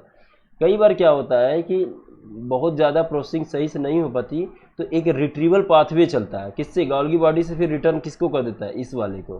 तो यहाँ पे इसको कहते हैं रिट्रीवल पाथवे। तो ये यहाँ पे ज़्यादा जरूरी नहीं है, बस इतना ही समझना है। देखो ये दोनों फेस जो होते हैं, कॉनकेव कॉन्वेक्स, दोनों अलग अलग फेस है, लेकिन जुड़े होते एक ही से। बहुत अलग है, दोनों में अंतर है, लेकिन दोनों एक दूसरे से ही जुड़े होते हैं। तो ये जो है, हमने अभी क्या क्या पढ़ा कि कैसे ये सब आपस में कोऑर्डिनेटेड वे में चल रहे हैं, और कैसे ग्लाइकोलिपिड या फिर इस तरह की चीज़ें बन रही हैं। अब देखते हैं हम लोग, अब एनसीईआरटी को देखते हैं, अगर इतना समझ में आया होगा आपको। देखो यहाँ पे फॉर्मिंग फेज को क्या कहते हैं, जो फॉर्मिंग फेज था उसको क्या कहते थे, कॉन्वेक्स। सिस को क्या कहते थे, कॉन्वेक्स कहते थे। कॉनकेव ट्रांसफेज को, जिसमें मेच्योर होकर निकलता था प्रोटीन, मतलब पॉलीमराइजेशन। अब जैसे यहाँ से एंट्री करेगा इन से, और यहाँ से क्या करेगा, आउट हो जाएगा। यहाँ पे ये कैसा था, कॉन्वेक्स था, और ये कैसा था, कॉनकेव। ये फॉर्मिंग फेज है। This cis trans phase spaces organs are entirely different, अलग अलग होते हैं बट इंटरकनेक्टेड, दोनों जुड़े होते हैं ना, ये यहाँ से इस फॉर्मिंग फेज, ये दोनों। Golgi apparatus principally perform the function of packaging of material, very very important, इसलिए इसको क्या कहते हैं, traffic police of cell. To be either the intracellular, अगर सेल के अंदर का टारगेट होगा उसको, या बाहर भेज देगा। Material to be packed in the form of vesicle, किसके फॉर्म में करेगा, वेसिकल के form the ER fuse with the from the ER, जो भी बना था ईआर से, उसको सिस फेज। देखो क्या अगर ईआर से जो फ्यूज करेगा किससे, सिस फेज से, तो ईआर किससे फ्यूज करेगा, सिस फेज से। तो यही वाली बात थी हम लोग पढ़ रहे थे ना। देखो इंडोप्लाज्मिक रेटिकुलम, वो भी कौन सा, रफ इंडोप्लाज्मिक रेटिकुलम जो था, यह फ्यूज करेगा किससे, इससे। आगे बढ़ते हैं फिर, Golgi apparatus move towards the maturing phase. This explains why Golgi apparatus remain close with endoplasmic reticulum. A number of protein synthesized by ribosome on endoplasmic reticulum are modified in the cisternae modified होता है Golgi apparatus before they release form a transphase. Trans phase में जाने से पहले जो होगा, trans phase में जाने से पहले क्या कर देगा, वो यहाँ मॉडिफिकेशन करेगा, जैसे ग्लाइकोप्रोटीन और इन सब का फॉर्मेशन हो जाएगा। तो यही था पूरा गोल्गी एपरेटस का काम, पैकेजिंग और इस तरह से करता है। आगे बढ़ते हैं हम लोग लाइसोसोम। तो लाइसोसोम उसी का एक पार्ट होता है। अब अगर बच्चों यहाँ तक हम लोग देख लिए होंगे तो एक फिगर तुम्हें दिखाते हैं, उसमें थोड़ा अच्छे से समझ में आएगा। देखो ये जो हमने बताया अभी तुमको वही चीज़ को है, यहाँ पे थोड़ा सा अच्छे से समझाया हुआ है। तो हम लोग देखेंगे इसको कैसे है, दिख रहा होगा आपको स्क्रीन पे। देखो एंडोप्लाज्मिक रेटिकुलम था, ये यहाँ से सिंथेसिस किया कुछ, देखो ये रिट्रीवल पाथवे है आ रहा, ये सिस्टर्नी है, गोल्गी बॉडी है, गोल्गी एपरेटस है, और यहाँ से क्या गया जो प्रोटीन सिंथेसिस हुआ इसमें जाके पैकेज मतलब मॉडिफिकेशन होगा। फिर क्या होगा, गोल्गी एपरेटस से जो रिलीज होगा वो वेसिकल के फॉर्म में होगा, तो सिक्रेटरी वेसिकल का जो आउटसाइड जाएगा सेल को। बहुत से ऐसे होते हैं जो कि एंडोसोम का फॉर्मेशन करते हैं, फिर एंडोसोम से क्या बन जाता है, वो लाइसोसोम बन जाता है। इस तरह से चलता है, कई ठो अगर इस तरह से गए यहाँ पे तो फिर से क्या रिट्रीवल पाथवे भी चल जाता है। तो ये ऐसे ही याद रखना है। फिर इसके बाद आते हैं हम लोग यहाँ पे पढ़ते हैं लाइसोसोम के बारे में। तो लाइसोसोम का काम क्या है, अभी हम लोगों ने पढ़ा क्या था, वो HDPH पे काम करता है और बहुत ही क्या होता है, हाइड्रोलिटिक इन नेचर, जो इंजाइम होते हैं हाइड्रोलिटिक इंजाइम बहुत से बियर किया रहता है। तो देखो लाइसोसोम क्या है, these are the membrane bound vesicular structure, जो मेम्ब्रेन बाउंड होते हैं उसी से बनता है पैकेजिंग के through. The process of packaging क्या form by the process of packaging of Golgi apparatus, उसी समय बनता है। द आइसोलेटेड, अब देखो ये कई नेचर का होता है, primary lysosome, secondary lysosome, tertiary, ऐसे करके लाइसोसोम। तो इसमें जो होता है प्राइमरी लाइसोसोम में वो इनएक्टिव इंजाइम्स होते हैं, इंजाइम जो होते हैं हाइड्रोलिटिक इंजाइम जो होते हैं वो इनएक्टिव फॉर्म में होते हैं। फिर उसके बाद ऐसे ही आगे ये बढ़ता जाता है। फिर उसके बाद देखो the isolated lysosome vesicle have been found very rich, बाहर निकाल के देखा गया कि लाइसोसोम में कौन कौन क्या क्या होता है। तो ये देखा गया बहुत ही हाइड्रोलिटिक एंजाइम है, लेकिन वो पीएच कितने एचडी पीएच पे काम करेंगे, लगभग कितने पीएच 5 पे काम करेंगे, ये याद रखना है। HD PH, these enzymes are capable to digesting carbohydrate, protein, lipid, इन सबको डाइजेस्ट करेंगे। जो अननेसेसरी चीज़ें होंगी उसको क्या करेंगे उसको क्या करेंगे, ये जो अननेसेसरी उसको डाइजेस्ट कर जाएंगे। फिर उसके बाद जो होता है, अब आते हैं हम लोग वैक्यूल के बारे में। वैक्यूल क्या होता है, प्लांट में देखे होंगे कि इस जो प्लांट सेल वाला हम बना रहे थे तो इसमें इतना बड़ा सा एक था स्ट्रक्चर जिसको हम क्या कहते हैं, वैक्यूल। इसकी कवरिंग को क्या कहते थे, सिंगल मेम्ब्रेन कवरिंग थी जिसको हम कहते थे टोनोप्लास्ट। वैक्यूल की कवरिंग क्या कहते हैं, टोनोप्लास्ट। अब ध्यान देखो इसमें जो फ्लूइड भरा है वैक्यूल में, ये प्लांट सेल है कोई ऐसे बन गया। अब इसके जो साइटोप्लाज्म में फ्लूइड है, साइटोप्लाज्म में, और इसमें फ्लूइड है, इसमें हाई कंसंट्रेशन में होता है, और इसकी किसके साइटोसॉल कंपेयर, तो जो इसमें से कोई आयंस को इधर भेजना हो, कुछ को भेजना होगा तो हाई लो कंसंट्रेशन से हाई की तरफ भेजा होगा। तो यहाँ पे क्या होगा, एक्टिव प्रोसेस होगी, मतलब एटीपी चाहिए होगा, एनर्जी की इस्तेमाल होगी। तो ये ऐसे चलता है यहाँ पे। दूसरा ये है कि बहुत से ऐसे भी होते हैं जैसे कंट्रेक्टाइल वैक्यूल होता है, किसमें बहुत से अमीबा में हो गया कंट्रेक्टाइल वैक्यूल। तो ये क्या करते हैं, ऑस्मो रेगुलेशन करते हैं। क्या करते हैं, ऑस्मो रेगुलेशन का काम करते हैं। रेगुलेशन मतलब कि जो एक्सेस ऑफ वाटर है उसको रिमूव करेंगे, बॉडी में मेंटेन करते हैं ऑस्मोलरिटी को। किसको मेंटेन करते हैं, ऑस्मोलरिटी को। ऑस्मोलरिटी बहुत इंपॉर्टेंट है, मेंटेन करें, नहीं तो फिर क्या बहुत सी प्रॉब्लम होती है, जैसे कि फिजियोलॉजिकली बहुत प्रॉब्लम हुई। उसके अलावा बहुत से ऐसे ऑर्गेनिज्म जिसमें फूड वैक्यूल होता है, वैक्यूल बनता है फूड के, जो इंगल्फिंग के बाद बनता है बहुत से में प्रोटिस्टा में। Vacuole are the membrane bound space found in cytoplasm, it contain water cell, excretory product and other material useful for cell, not useful for cell, ये याद रखना है। बहुत से ऐसे मटेरियल लगता है जो कि यूजफुल नहीं है, not useful for cell. The vacuole is bounded single membrane, जिसको हम क्या कहते हैं, tonoplast. In plant cell vacuole can occupy, मतलब जरूरी नहीं कि 90% ही हो, लेकिन मे भी कह सकते हो कि इतना रेंज तक जा सकता है। In plant the tonoplast facilitate the transport of number of ions and other main against the concentration gradient, that is ATP, against जहाँ आ गया था एटीपी की यूज होगा। Hence, their concentration significantly higher vacuole than in the cytoplasm. In amoeba, contractile look important, the excretion और osmoregulation भी यहाँ लिख लोगे, excretion के लिए, osmoregulation के लिए। In many cells, as in Protista food vacuoles are found engulfing food particle, जब फूड पार्टिकल को इंगल्फ करते हैं तो ये बनता है। तो ये हो गया तुम्हारा EGLV मतलब इंडो मेम्ब्रेन सिस्टम। अभी तक हम लोगों ने पढ़ रहे थे इंडो मेम्ब्रेन सिस्टम, तो किस तरह से वर्क करता है ये हम लोगों ने देखा। अब आ जाते हैं हम लोग किसमें, माइटोकांड्रिया के बारे में पढ़ने जा रहे हैं। माइटोकांड्रिया में देखो क्या होगा, माइटोकांड्रिया बहुत ही इंटरेस्टिंग बात है कि ये तो थोड़ा ये है कि जो माइटोकांड्रिया छोटा है, जैसे बैक्टीरिया हो गया उतना बड़ा समझो, लेकिन क्लोरोप्लास्ट इसके कंपेयर में थोड़ा बड़ा है। तो इसको तो हम क्लोरोप्लास्ट को तो प्लास्टिड को ऐसे ही देख सकते हैं, किसी बहुत से सेल्स में ऐसे ही देख सकते हैं, लेकिन माइटोकांड्रिया को हम जब तक स्टेन ना करें तब तक वो हमको दिखेगा नहीं। तो यही कह रहे हैं कि माइटोकांड्रिया, उसको सिंगुलर को हम क्या कहते हैं, mitochondrion, unless specially stain are not easily visible under microscope, तब तक माइक्रोस्कोप में अच्छे से दिखेगा नहीं। The number of mitochondria per cell is variable dependent on physiological activity, very important है। जैसे अगर जो सेल्स, माइटोकांड्रिया का काम क्या होता है, एरोबिक रिस्पायरेशन में पार्टिसिपेट करना और क्या बना, ATP का सिंथेसिस करना, मतलब ये पावर हाउस ऑफ सेल है, पावर हाउस ऑफ सेल है, मतलब सेल में एनर्जी देने की काम करता है। तो कहने का ये मतलब है कि जो सेल्स बहुत ज़्यादा फिजियोलॉजिकली एक्टिव होंगे, जो जिसमें बहुत ज़्यादा वर्क करना होता है, उसमें जैसे कि क्या होगा, लीवर तुम्हारा बहुत ज़्यादा एक्टिव होता है, मसल सेल्स जो होते हैं वो बहुत ज़्यादा एक्टिव होते हैं, एक्टिवली पार्टिसिपेट करते हैं। तो इस वजह से क्या होता है, इन सब सेल्स में बहुत ज़्यादा मात्रा में होता है एक सेल के अंदर माइटोकांड्रिया। जबकि तुम्हारा ह्यूमन RBC देख लो, RBC जब मेच्योर है तो उस समय क्या होता है, न्यूक्लिएटेड होता है, न्यूक्लिएटेड मतलब न्यूक्लियस हट जाता है, साथ में माइटोकांड्रिया भी नहीं होता। तो इसमें रिस्पायरेशन कैसे होता होगा, तो ये होता है किससे, जो एनारोबिक होता है ग्लाइकोलिसिस, उस तरह से होती है, ठीक है। फिर होता है in terms of shape and size also consider degree of variable, typically sausage shape, ये वेरी वेरी इंपॉर्टेंट है, ये भी पूछ लिया जाता है किस शेप का होता है, सॉसेज शेप होता है, सिलेंड्रिकल हैविंग डायमीटर इतना, ऑन लेंथ इतना हो गया। Etch mitochondria is double membrane bond, ये दो मेम्ब्रेन से होता है, आउटर और इनर मेम्ब्रेन। अब देखते हैं इधर, ये तुम्हारा स्ट्रक्चर है माइटोकांड्रिया का, हम बना रहे हैं।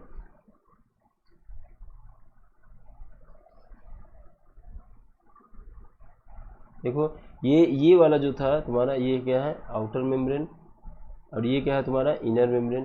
तो जैसे इनर मेम्ब्रेन की इनफोल्डिंग थी प्रोकैरियोट में, ऐसे इनर मेम्ब्रेन की इनफोल्डिंग यहाँ भी है, लेकिन यहाँ पे क्या है, इसको कहते हैं हम लोग क्रिस्टी कहते हैं। इसमें फूड मैट्रिक्स बना था, तो प्रोकैरियोट में हम क्या कहते हैं, साइटोप्लाज्म, इसको क्या कहते हैं, मैट्रिक्स कहते हैं, क्या कहते हैं, मैट्रिक्स कहते हैं। और यहाँ पे जो ये इतना जो ऐसे जैसे ऐसे लाइन है, ऐसे ऐसे हो गया, तो ये सरफेस एरिया बढ़ गई इसमें ना, तो ऐसे ही इनर मेम्ब्रेन जो होता है वो सरफेस एरिया बढ़ाने के लिए करता है, इसकी वजह से इंजाइमेटिक कंटेंट यहाँ बढ़ जाते हैं ज़्यादा से ज़्यादा। तो इसी क्रिस्टी में ही तुम्हारा चलता है इलेक्ट्रॉन ट्रांसपोर्ट चेन। क्या चलता है बच्चों, इलेक्ट्रॉन ट्रांसपोर्ट चेन। जब हम लोग रिस्पायरेशन वाले चैप्टर में पढ़े थे, उसमें हम लोगों ने इसको अच्छे से डिटेल किया था कि जो होता है इसको कहते हैं इंटर मेम्ब्रेन स्पेस। क्या कहते हैं, इंटर मेम्ब्रेन स्पेस, किसके बीच में, आउटर इनर मेम्ब्रेन के बीच के स्पेस को। मैट्रिक्स में चलता है तुम्हारा क्रेब्स साइकिल, यहाँ पे क्या चलता है, क्रेब्स साइकिल, क्रेब्स साइकिल चलता है। ये हम लोगों ने रिस्पायरेशन चैप्टर में पढ़ रखा है बहुत अच्छे से। क्रेब्स साइकिल से इलेक्ट्रॉन ट्रांसपोर्ट चेन चलता है क्रिस्टी में। और जो होता है जो ATP का जो डिफरेंस होता है pH का, वो मैट्रिक्स और इंटरमेम्ब्रेन स्पेस के बीच में होता है। इसके अलावा जो होता है, इसकी खास बात ये होती है, जो माइटोकांड्रिया होता है ये सेमी ऑटोनॉमस सेल ऑर्गेनेल्स होता है। इसका ये मतलब होता है कि इसके अंदर खुद का जो है अपना खुद का DNA होता है, सर्कुलर DNA होता है। इसके अलावा क्या होता है, प्रोटीन सिंथेसिस मशीनरी होती है, जैसे DNA हो गया तो 70S राइबोसोम भी पाए जाते हैं, DNA हो गया 70S राइबोसोम और इंजाइम, ये सब भरे होते हैं इसमें। और ये डिवाइड करता है किससे, बाइनरी फीचर से, 1 से 2, 2 से 4 ऐसे करके, और किससे होता है, बाइनरी फीचर से, जैसे नॉर्मली होता है। तो इस तरह से ये क्या करता है, वर्क करता है। आउटर इनर में इंटर मेम्ब्रेन क्रिस्टी, और ये सब बन गए। अब इलेक्ट्रॉन ट्रांसपोर्ट चेन में ही साइटोक्रोम के बहुत से थे ना, साइटोक्रोम B, C, A3 ऐसे करके हम लोग पढ़े थे। अब हम लोग पढ़ते हैं यहाँ पे आगे। देखो आउटर इनर मेम्ब्रेन की बात कर रहे हैं यहाँ पे, तो देखो आउटर मेम्ब्रेन ये सॉसेज शेप दिखा रहा है, आउटर मेम्ब्रेन यहाँ हो गया, इनर मेम्ब्रेन ये हो गया, इनके बीच की जो स्पेस है इसको इंटर मेम्ब्रेन स्पेस कहते हैं। देखो यहाँ दिखाया है इसने। और यहाँ पे क्या हो गया, क्रिस्टी हो गई, जो इनर मेम्ब्रेन फोल्डिंग है उसको क्रिस्टी कहते हैं। इसमें क्या, इसी में क्रिस्टी में क्या चलता है, इलेक्ट्रॉन ट्रांसपोर्ट चेन चलता है। और मैट्रिक्स में क्या चलता है, क्रेब्स साइकिल चलता है। तो इस तरह से ये हो गया। Membrane divided into lumen into 2 distinct outer compartment, inner compartment. The inner compartment called matrix, इसको क्या कहते हैं, मैट्रिक्स कहते हैं। Outer compartment form the continuous limiting boundary of the organelle, मतलब 2 कंपार्टमेंट हो गया ना, एक तो अंदर वाला जो हो गया ये हो गया, और एक बाहर वाला जो साइटोप्लाज्म से अलग कर रहा है। The inner membranes form a number of infolding called cristae towards the matrix, matrix की तरफ बनता है। अगर यहीं नीट में क्वेश्चन आए और यहाँ लिख दे टूवर्ड्स की जगह आउटवर्ड की तरफ लिख दे, आउटसाइड द मैट्रिक्स, तो ये गलत बात हो जाएगी। ये याद रखना, टूवर्ड्स द मैट्रिक्स बनता है, अंदर की साइड, इस तरह की side. The cristae increase the surface area. फिर देखो, two membranous structure their own specific enzyme, दोनों मेम्ब्रेन के पास अपने अपने स्पेसिफिक इंजाइम होते हैं mitochondrial function. Mitochondria site of aerobic dispersion, they produce cellular energy ATP, hence they are called power house of the cell. The matrix of RNA per single circular DNA, a few molecular RNA, और उसके बाद 70s ribosome, compartment require synthesis of protein, mitochondria divided fusion. यही था बात। ये यहाँ तो हम लोग पढ़ लिए इसको।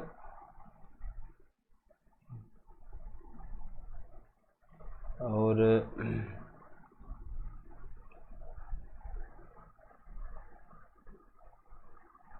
ये है देखो, यहाँ पे था तो राइबोसोम पाया जाए, डीएनए पाया जाए, तो प्रोटीन सिंथेसिस वाले एंजाइम भी पाए जाएंगे, तो डीएनए से क्या बनेगा, आरएनए, आरएनए से क्या बनेगा, प्रोटीन बनेगा। तो ये यही है इसमें बात करने के। अब आगे बढ़ते हैं हम लोग प्लास्टिड के बाद में। तो ये उससे बड़ा होता है, प्लास्टिड जो होता है माइटोकार्डिया से क्या होता है, बड़ा होता है। इसमें हम लोग देखते हैं कि plastid are found in all plant cell and euglenoid, euglenoid plant cell में दोनों में पाया जाता है। तो ये जो होता है, तो प्लास्टिड है, ये कई तरह के होते हैं, ये बहुत फॉर्म में, जैसे इनिशियल वाले को कहते हैं प्रोटोप्लास्टिड, और जो मेच्योर हो जाता है उसको क्या कहते हैं, प्लास्टिड। और ये बड़ी इंटरेस्टिंग ये बात है, ये कई तरह के होते हैं, जो प्लास्टिड है कई तरह का होता है। जैसे कलर देने वाले हो गए बहुत से, जैसे क्लोरोप्लास्ट हो गया, फोटोसिंथेसिस में पार्टिसिपेट करता है। दूसरा हो गया क्रोमोप्लास्ट हो गया, क्रोमोप्लास्ट हो गया। और तीसरा हो गया क्या, ल्यूकोप्लास्ट। क्या हो गया, ल्यूकोप्लास्ट। ये हो गया। तो क्लोरोप्लास्ट क्या होता है, ये ग्रीन कलर का होता है, हालांकि ये कलर तो दे ही रहा है, लेकिन ये क्या, फोटोसिंथेसिस पार्टिसिपेट करता है। क्रोमोप्लास्ट जितने कलर होते हैं डिफरेंट टाइप, जैसे जेंथोफिल हो गया, कैटनोइड, इन सब की वजह से, लाइकोपेन, इन सब की वजह से। उसके बाद ल्यूकोप्लास्ट जो होता है, ये स्टोरेज प्लास्टिड है। कैसा है, स्टोरेज प्लास्टिड। अब बड़ी इंटरेस्टिंग बात ये है कि जैसा कंडीशन होगा ये सब आपस में चेंज होते रहते हैं, जैसे जैसे चेंज होगा, जैसे जिसकी ज़रूरत पड़ेगी उससे से प्लास्टिड आपस में चेंज होते रहते हैं। अब देख लेते हैं कि क्या क्या होता है। दीज आर इजिली, प्लास्टिड के ही पार्ट है जो क्लोरोप्लास्ट जो है, क्लोरोप्लास्ट में ही क्लोरोफिल था ना, फोटोसिंथेसिस हम लोग पढ़ा था। The easily observe the under microscope. ये कह रहे हैं कि जैसे हाइड्रीला का देखोगे ना पौधा, या फिर बहुत से ऐसे पौधे देखोगे जिसमें क्या होता है कि इस तरह के मूवमेंट होता है, साइक्लोसिस टाइप का, साइटोप्लाज्म मतलब क्लोरोप्लास्ट का मूवमेंट बहुत आसानी से देख सकते हो, मतलब माइक्रोस्कोप से, या फिर ऐसे ही। तो ये क्या, ऑब्जर्व अंडर द माइक्रोस्कोप, मतलब आसानी से ऑब्जर्व हो जाए। The bear some specific pigment thus importing the colour of the plant, plant को इम्पोर्ट करने में, कलर को देने में मदद करता है। Based on type of pigment plastid can class chloroplast, chromoplast, leucoplast. Chloroplast contain chlorophyll और कुछ पिगमेंट्स होते हैं responsible trapping light energy essential for photosynthesis. Very important है ये, फोटोसिंथेसिस के लिए इंपॉर्टेंट है। In chromoplast fat soluble carotenoid pigment like carotene, xanthophyll and other present. Carotenoid में ही होता है। The gives plant yellow, orange, red, ये सब कलर देने के लिए यही होता है। जैसे कि जेंथोफिल हो गया तुम्हारा, कैरोटीन हो गया, उसके बाद क्या हो गया, जो मतलब बीटा कैरोटीन, अल्फा कैरोटीन, ये सब डिफरेंट जो होते हैं ये इसी के पार्ट होते हैं, क्रोमोप्लास्ट, कलर वाले प्लास्ट। इसको इसीलिए क्रोमोप्लास्ट को हम क्या कहते हैं, क्रोमोप्लास्ट को कलर प्लास्टिक कहते हैं, coloured plastic. The leucoplast are the colourless plastic. Colourless plastic कौन सा, ल्यूकोप्लास्ट था। तो ये किसका स्टोर करता है, ये स्टोर करता है स्टार्च का, जो जो क्या है तुम्हारा, ल्यूकोप्लास्ट। ल्यूकोप्लास्ट जो है ये किसका स्टोर करता है, तो ये स्टोर करता है स्टार्च का, ये स्टोर करता है लिपिड का या ऑयल का, ये स्टोर करता है तुम्हारा कह लो कि स्टार्च का हो गया, लिपिड का हो गया, प्रोटीन का, ये स्टोर करता है किसका, प्रोटीन का। तो इस तरह से क्या करता है, ये प्रोटीन का स्टोर करता है। तो इस जो स्टार्च को स्टोर करते हैं उसका नाम देते थे हम लोग क्या, इमाइलोप्लास्ट। क्या नाम देते हैं, इमाइलोप्लास्ट। और जो किसको स्टोर करते हैं, ऑयल को स्टोर करते हैं या फैट को स्टोर करते हैं, उसको क्या कहते हैं, इलेयोप्लास्ट, इलेयोप्लास्ट। और जो प्रोटीन को कहते हैं, जैसे एलुरान लेयर था, जिबरलिन वाले में हम लोगों ने पढ़ा था, एलोरोप्लास्ट उसको कहते हैं। तो एलुरान लेयर था ना वहाँ पे जहाँ जीए का काम होता था, तो वहाँ क्या था, एलोरोप्लास्ट, एलेयोप्लास्ट, एमाइलोप्लास्ट, ये सब क्या था, स्टोरेज प्लास्टिड है और कलरलेस प्लास्टिड है। अब आगे बढ़ते हैं कि इसके बाद क्लोरोप्लास्ट के बारे में थोड़ा पढ़ते हैं। तो क्लोरोप्लास्ट के बारे में डिटेल में तो हम लोग वहाँ पढ़ लिए थे। देखो इसको क्या कहते थे, जैसे ये क्लोरोप्लास्ट था, इसमें स्टोमा था जहाँ पे क्या रिएक्शन चलता था, डार्क रिएक्शन चलता था, और लाइट रिएक्शन कहाँ चलता था, थैलाकोइड में चलता था। इन दोनों के बीच में जो था ये स्ट्रोमा लैमिनी था। स्ट्रोमा लैमिनी में केवल PS1 पाया जाता और इसमें एक NADPH रिडक्टेज एंजाइम नहीं पाया जाता था, ओनली PS1 पाया जाता था। ग्रेनम है, इनर मेम्ब्रेन है, आउटर मेम्ब्रेन है, इस तरह से। Majority of the chloroplast of green plant found in mesophyll cells of leaf, ठीक है। दे कैन लेंस, ये लेंस शेप का होता है, ओवल भी हो सकता है, स्फेरिकल, स्क्वाड भी, रिबन शेप भी हो सकता है वेरिएबल लेंथ में भी हो सकते हैं। देयर नंबर वेरी, एक सेल जैसे क्लेमाइडोमोनास एक यूनिसेलुलर है, यूनिसेलुलर एल्गी है, ग्रीन एल्गी है क्लेमाइडोमोनास। तो ये इसमें जो होता है कप शेप का पाया जाता है। किस तरह का पाया जाता है? कप शेप का। कप शेप क्लोरोप्लास्ट पाया जाता है इसमें क्लेमाइडोमोनास में। क्लेमाइडोमोनास में कब से क्लोरोप्लास्ट पाया जाता है और एक ही क्लोरोप्लास्ट होता है। तो यही कह रहे हैं कि देयर नंबर वेरी, एक ग्रीन एल्गी जिसमें पर सेल और 20 से 40 होता है। जैसे ये मेसोफिल सेल्स है, जैसे एपिडर्मिस ये बन गया, और यहाँ पे क्या था? मेसोफिल सेल्स था ना, यहाँ पे एपिडर्मिस था, यहाँ ये मेसोफिल सेल था जो फोटोसिंथेसिस में। तो एक सेल में इसके 20 से 40 है क्लोरोप्लास्ट। इस तरह से ये क्या वेरी कर सकते हैं। अब जैसे इन सब का पूछा जाए कि कप शेप किस में पाया जाता है, डिस्क्वायर्ड किस में पाया जाता है, और रिबन शेप क्लोरोप्लास्ट किस में पाया जाता है, तो ये चाहो तो मतलब पढ़ सकते हो, नहीं तो फिर वैसे अभी यहाँ लिखा नहीं है तो आने का बहुत कम है। तो इसको में फिर देखते हैं। जैसे ये वाला हो गया तुम्हारा, स्पाइरोगाइरा में होता है रिबन शेप। स्पाइरोगाइरा में कैसा होता है? रिबन शेप क्लोरोप्लास्ट होता है ना। और जो उसमें क्या कहते हैं कि जो प्लांट होता है, जैसे ग्रीन एल्गी में जनरली यही पाया जाता है तुम्हारा, क्या कहते हैं कि डिस्क्वाइडल, इस तरह के पाए जाते हैं। आगे पढ़ते हैं हम लोग। माइटोकॉन्ड्रिया, जैसे माइटोकॉन्ड्रिया 2 मेम्ब्रेन का होता है, ऐसे ये भी होता है। अब 2 membrane, inner membrane relative less permeable. अब जैसे इसमें था ये आउटर मेम्ब्रेन का, इनर मेम्ब्रेन ये लेस परमिएबल होगा। आउटर मेम्ब्रेन क्या होगा? ज़्यादा परमिएबल होगा, इनर मेम्ब्रेन थोड़ा लेस परमिएबल। जैसे ये समझ लो सिलवाल ये हो गया आउटर, और इनर वाला इनर मेम्ब्रेन वो मतलब सेलेक्टिव परमिएबल हो जाता है। और सिलवाल कैसा होता है? परमिएबल होता है, वो किसी को आने जाने देगा। The space limited by inner membrane chloroplast called stroma, यही था जिसमें डार्क रिएक्शन चलता था। The number of organised flattened structure sacs thylakoid कहते हैं, जहाँ पे लाइट रिएक्शन चलती है, उसी में क्या होता है? इलेक्ट्रॉन ट्रांसपोर्ट चेन भी एग्जिस्ट करता है। Thylakoid arrange in the stack like piles, coin, जिसको ग्रेना कहते हैं, सिंगुलर ग्रेनम है। जैसे ऐसे सिक्के की तरह, ये सब फोटोसिंथेसिस में डिटेल में हमने पढ़ा। थैलेक्वाइड कहते हैं, इसको पूरा ग्रेनम कहेंगे, और कई ठो ऐसे तो ग्रेना कहेंगे। Integrate thylakoid in addition their flatted tubule called stroma lamellae, इससे जो जुड़ा हुआ है कि ऐसे ही स्ट्रक्चर को जो जोड़ता है स्ट्रोमा में, इसको स्ट्रोमा लैमिनी कहते हैं, जिसमें PS1 केवल पाया जाता था। Connected thylakoid, the membrane thylakoid enclose A space lumen, the stroma chloroplast contain enzyme synthesis by carbohydrate and protein, very very important. जैसे अगर पूछा जाए कि सेमी ऑटोनॉमस, ये क्लोरोप्लास्ट है, यहाँ बनाते हैं हम लोग अलग से। देखो जैसे ये है तुम्हारा क्लोरोप्लास्ट, और ये इसका आउटर मेम्ब्रेन है, ये इनर मेम्ब्रेन है। इनर मेम्ब्रेन है तो यहाँ पे जो आउटर मेम्ब्रेन है ये मोर परमिएबल है, ये लेस परमिएबल है। इनर मेम्ब्रेन क्या है? लेस परमिएबल है। अब बात ये आती है कि यहाँ पे देखो, इसमें भी DNA है, सर्कुलर DNA है, इसमें भी प्रोटीन सिंथेसिस होती है, इसमें भी क्या है? राइबोसोम 70S है। तो प्रोटीन सिंथेसिस तो मैट्रिक्स में होगा। ये जो मैट्रिक्स था माइटोकॉन्ड्रिया में, इसको मैट्रिक्स कहते थे, यहाँ पे हम इसको क्या कहते हैं? स्ट्रोमा कहते हैं।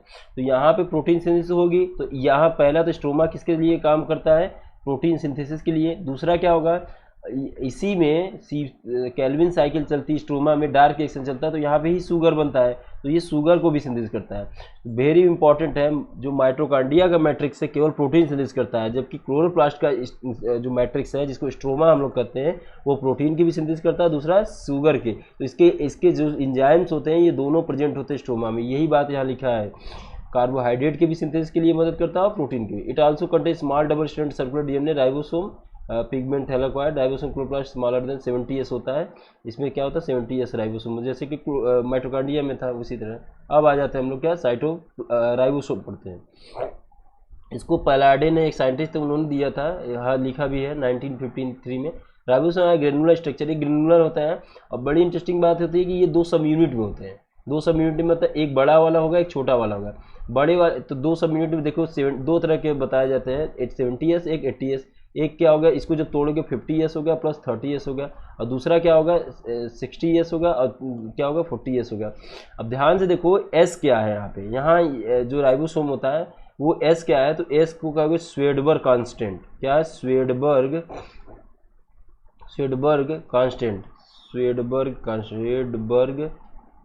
कांस्टेंट क्या करते हैं इसको स्वेडबर्ग का, या इसका दूसरा नाम और भी देते हैं सेडिमेंटेशन कोफिशिएंट। अभी इसको हम बताते हैं कि क्या है। हमको यहाँ कन्फ्यूजन ये हो रहा है कि ये 50 और 30 होने पे 70 कैसे हो जा रहा है, 60 40 होने पे 80 क्यों हो जा रहा है, ऐसा क्यों होता है, तो ये अभी हम लोग पढ़ेंगे। पहले थोड़ा राइबोसोम के बारे में देख लेते हैं क्या होता है। राइबोसोम जो होता है ये नीट का सबसे फेवरेट क्वेश्चन कह सकते हो कि ये होता है। ये किसका बना होता है, तो ये बना होता है आरएनए और प्रोटीन का। बस बच्चों यही जानो। अब ये मत यहाँ ये लिख दे कि आरएनए प्लस ग्लाइकोप्रोटीन, नहीं, केवल आरएनए प्रोटीन का। आरएनए में 3 तरह के आरएनए थे, आरआरएनए, टीआरएनए और एमआरएनए। तो किस आरएनए का, तो जब भी स्ट्रक्चरल की बात आएगी तो बच्चों क्या बताओगे, आरआरएनए।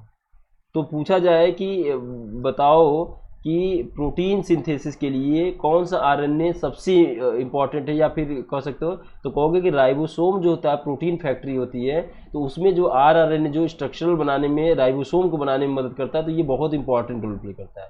तो आरआरएनए क्या होता है बताओगे, आरआरएनए जो होता है वो और प्रोटीन जो होता है ये बनाता है तुम्हारा राइबोसोम। तो राइबोसोम किससे बना होता है, आरआरएनए और प्रोटीन का, ठीक है। इसको किसने दिया था, पैलाडी ने। और ये देखो स्वेडबर्ग यूनिट भी लिखा है, यहाँ भी लिखा है sedimentation, stand for sedimentation coefficient भी कहते हैं। देखो एक्चुअली ये जो पढ़ लेते ribosome granular structure first observe by electron microscope, बहुत छोटा होता है, बहुत ज़्यादा संख्या में होता है, स्मॉलेस्ट कह सकते हो, स्मॉलर साइज, बहुत ज़्यादा छोटा होता है। और क्या होता है, इलेक्ट्रॉन माइक्रोस्कोप से देख सकते हैं। They are compose of ribosome, मतलब यहाँ पे लिख लेना आरएनए और ये protein, not surrounded by any membrane. ये भी बहुत बार आया हुआ है नीट में, ये लाइन वेरी वेरी इंपॉर्टेंट है, नीट में बहुत बार पूछा गया है कि कौन सा सेल ऑर्गन जो किसी मेम्ब्रेन से नहीं सराउंड है, तो बताओगे क्या, राइबोसोम। और दूसरा क्या बताओगे कि ये कोई जो आरएनए प्रोटीन का बना होता है। इसमें कि 70s जो स्वेडबर्ग यूनिट है वो क्या है, तो कह रहे थे हमने क्या किया 50s और 30s मिल के क्या बनाता है 70s। बच्चों अगर ये स्वेडबर्ग सेडिमेंटेशन क्या होता है, देखो एक ट्यूब ले लो, तुम ट्यूब ले लो, उसमें कुछ कंकड़ डाल दो, तो एक भारी भारी कंकड़ डाल दिए, और एक में क्या करे छोटे छोटे कंकड़ डाल दिए, एक में क्या किए थोड़ा सा और बड़े बड़े कंकड़ डाल दिए। अब कहें कि इनको बैठने दो मतलब सेडिमेंट होने दो, सेडिमेंट होने दो, बैठने दो। तो ये तुम देख रहे हो जो बड़े वाले कंकड़ है वो क्या काम कर रहे हैं, जो बड़े वाले हैं वो जो नीचे बैठने के लिए जो फोर्स लगाएंगे, नीचे बैठने के लिए ये बड़े वाले ज़्यादा फोर्स लगाएंगे सेडिमेंट होने के लिए। तो इसका जो फोर्स होगा, सेडिमेंटेशन फोर्स होगा, जो बड़े वाले का ज़्यादा होगा, क्योंकि ज़्यादा जगह घेरेगा ना। जैसे इतना बड़ा है तो ये नीचे जब जाएगा तो ज़्यादा जगह घेरेगा नीचे बैठने के लिए, तो उसको कहते हैं सेडिमेंटेशन फोर्स या सेडिमेंटेशन कोफिशिएंट कहते हैं। तो अब इस वाले में ये कह रहा है कि अब जैसे ये 70s इस तरह का कोई स्ट्रक्चर था, 70s जो था ये कुछ इस तरह का स्ट्रक्चर था, देखो ऐसे ये था, ये ऐसे करके ये 70s था। इससे बना लेते हैं, ये है ऐसे, है ना, इस तरह का स्ट्रक्चर था 70s। ये पूरा कितना है 70s। अब इसको सेडिमेंट कराना है किसी फ्लास्क में या किसी वाटर में, इसको सेडिमेंट कराना है। तो ये जो होगा इतना जो जगह है देखो कॉमन हो गया, दोनों में इतना जगह जो हो गया कॉमन हो गया, तो इसका जो सेडिमेंटेशन लगेगा यहाँ से यहाँ तक लगेगा, जो मान लो उसका 10 यूनिट लगा, कितना यूनिट 10 यूनिट। अब इसको अलग अलग कर दो बच्चों, ये इसको अलग कर दो। अब ये यहाँ पे ऐसे कर दो, और दूसरा क्यों क्या कर दो, यहाँ इसको अलग कर दो, इसको अलग कर दो। अब ये कह दो कि इसको अलग सेडिमेंट कराइए और इसको अलग कराइए। तो देखो ये वाला जो रीजन था इसमें भी बढ़ गया, ये वाला इसमें भी, तो ये वाला जो रीजन का फोर्स होगा वो सेडिमेंटेशन का थोड़ा ज़्यादा होगा, इसका भी ज़्यादा होगा एज कम्पेयर टू, यहाँ दोनों का कॉमन हो गया था जबकि यहाँ पे बढ़ जाएगा। तो इसका ये मतलब होगा ये थोड़ा ज़्यादा आएगा, ये थोड़ा ज़्यादा आएगा। तो अगर दोनों साथ में रहेंगे तो सेडिमेंटेशन जो फोर्स लग रहा था वो कम लगेगा, 70s लगेगा। अगर अलग अलग हो जाएंगे तो ये इसका भी आ जाएगा, इसका भी आ जाएगा, तो 50-30 आ जाएगा, इसका अलग आएगा, इसका जब जोड़ दोगे तो फिर इतना आ जाएगा। यही है 70s में भी, ऐसे ही होता है 80s में भी। तो यही है कॉन्सेप्ट 70s 80s का। अब आगे हम लोग बढ़ते बच्चों, क्या होता है तो वही देखो कह रहा है कि डेंसिटी जो होता है इनडायरेक्टली डेंसिटी को मेजर करता है। अगर दोनों 70s साथ साथ हैं तो उसकी डेंसिटी थोड़ी कम हो जाएगी, अलग अलग हो जाएगी डेंसिटी बढ़ जाएगी। साइटोस्केलेटन, ये जैसे सेल होता है हमारे अंदर, स्केलेटन होता है, हड्डी होती है ना, ऐसे ऐसे सेल के अंदर स्केलेटन होता है जो उसको शेप साइज इसे प्रोवाइड करने में मदद करती है। तो वो 3 होते हैं, उनका नाम जान जाओ। एनसीईआरटी में उसका नाम नहीं दिया है, अब बस इतना जान जाओ उसका रोल क्या होता है। तो साइटो का elaborated network of filament proteinaceous, ये प्रोटीन का बना होता है, वेरी वेरी इंपॉर्टेंट।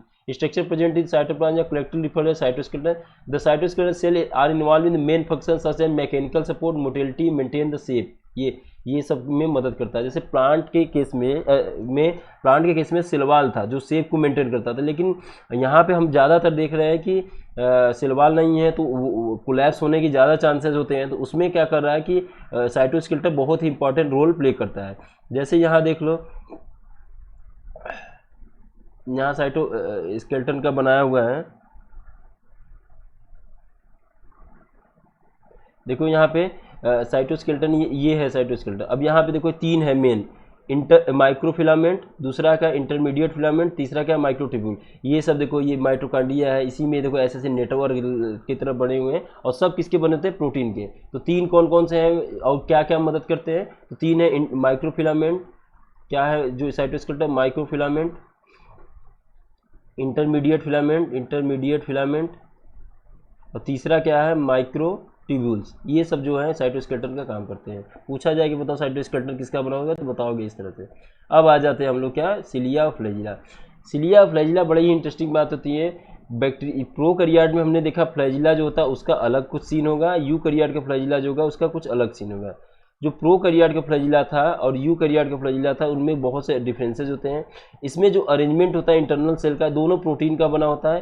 प्रोकैरियोट का फ्लैजिला जो बना होता है, एक प्रोटीन होता है फ्लैजिलीन प्रोटीन का, और ये किसका बना था, ट्यूबुलिन प्रोटीन का। किसका, ट्यूबुलिन प्रोटीन का। ये मेजर डिफरेंस है। इस वाले फ्लैजिला में, जो प्रोकैरियोटिक फ्लैजिला है बच्चों, उसमें क्या होता है, जब ये एक्सटेंशन करता है यहाँ पे, तो एक्सटेंशन करता है, इस पर कोई मेम्ब्रेनस सीथ नहीं होती है। किसमें, प्रोकैरियोट में सीथ नहीं होती है। यूकैरियोट में मेम्ब्रेनस सीथ होती है, सेल मेम्ब्रेन की, और वो एक्सटेंशन किसका होता है, सेल मेम्ब्रेन की वजह से होता है। तो मेम्ब्रेनस सीथ होती है किसमें, यूकैरियोटिक फ्लैजिला में। ये मेजर डिफरेंस है प्रोकैरियोट यूकैरियोट में। इसका प्रोकैरियोट में अरेंजमेंट 9+0 होता है, जबकि इसमें अरेंजमेंट जो होता है इंटरनल प्रोटीन का 9+2 का अरेंजमेंट होता है, इसमें यूकैरियोट में। तो ये मेजर डिफरेंस है कि प्रोकैरियोट यूकैरियोट के फ्लैजिला बहुत से बेसिक डिफरेंस होते हैं। अब देख लेते हैं इसके इंटरनल स्ट्रक्चर को, क्या होता है, कैसे ये वर्क करता है। देखो ये एक सेक्शन, जैसे ये कोई बैक्टीरिया थी, कोई यूकैरियोटिक सेल थी जिसमें फ्लैजिला, तो उसका सेक्शन काटा गया। तो देखो ये इस तरह का दिख रहा है।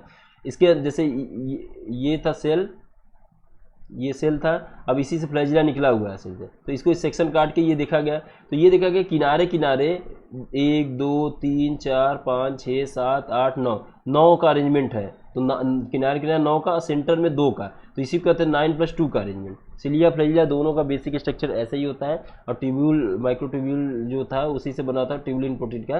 तो 9+2 का अरेंजमेंट था। और ये हमने और थोड़ा डिटेल देखा, यहाँ इल्यूमिनेट करके देखा गया। तो ये था प्लाज्मा मेम्ब्रेन का एक्सटेंशन है, ये पूरा जाएगा ऊपर की तरफ, ऐसे करके ऐसे ही जाएगा, ये फ्लैजिला बन जाएगा, जिसको कहते हैं सीथ। क्या कहते हैं, सीथ, मेम्ब्रेनस सीथ क्या होता है। अब ये क्या हो गया, ये जो किनारे किनारे होता है वो पेरिफेरल होता है, उसको माइक्रोट्यूब्यूल्स का बना होता है, डबलेट होता है, 2 में ऐसे ऐसे होते हैं। ये डबलेट जो 9 है आपस में जुड़े होते हैं इंटर डबलेट ब्रिज से। किससे, इंटर डबलेट ब्रिज से जुड़े होते हैं। प्लाज्मा मेम्ब्रेन का सीथ ऊपर से ऐसे से ऊपर तक चला जाता है। सेंट्रल में जो होता है +2 होता है, +2 में क्या होता है, ये सेंट्रल है माइक्रोट्यूब्यूल का, ये भी बना होता है। जो डबलेट वाले होते हैं वहाँ से एक जुड़ा होता है, उसको कहते हैं स्पोक, रेडियल स्पोक। देखो रेडियल स्पोक होते हैं तो कितने होंगे, 9, 1 2 3 4, हर डबलेट से एक निकलेगा। सेंटर में एक सीथ होता है जो ये 2 वाले को कवर किया रहता है, उसको कहते हैं सेंट्रल सीथ। इस तरह से ये क्या होता है, प्रेजेंट करता है। तो ये इलेक्ट्रॉन माइक्रोस्कोप पिक्चर था ये वाला, और ये डायग्रामेट्रिक रिप्रेजेंटेशन था। सिलिया फ्लैजिला में यही मेजर है। और सेंटर वाले एक्सोनीमा का था, ये जो पूरा स्ट्रक्चर था किसका था, एक्सोनीमा का। एक्सोनीमा में किसका अरेंजमेंट होता है, 9+2 का अरेंजमेंट होता है। अब देखते हैं हमको इसको क्या है, इसमें पढ़ते हैं। देखो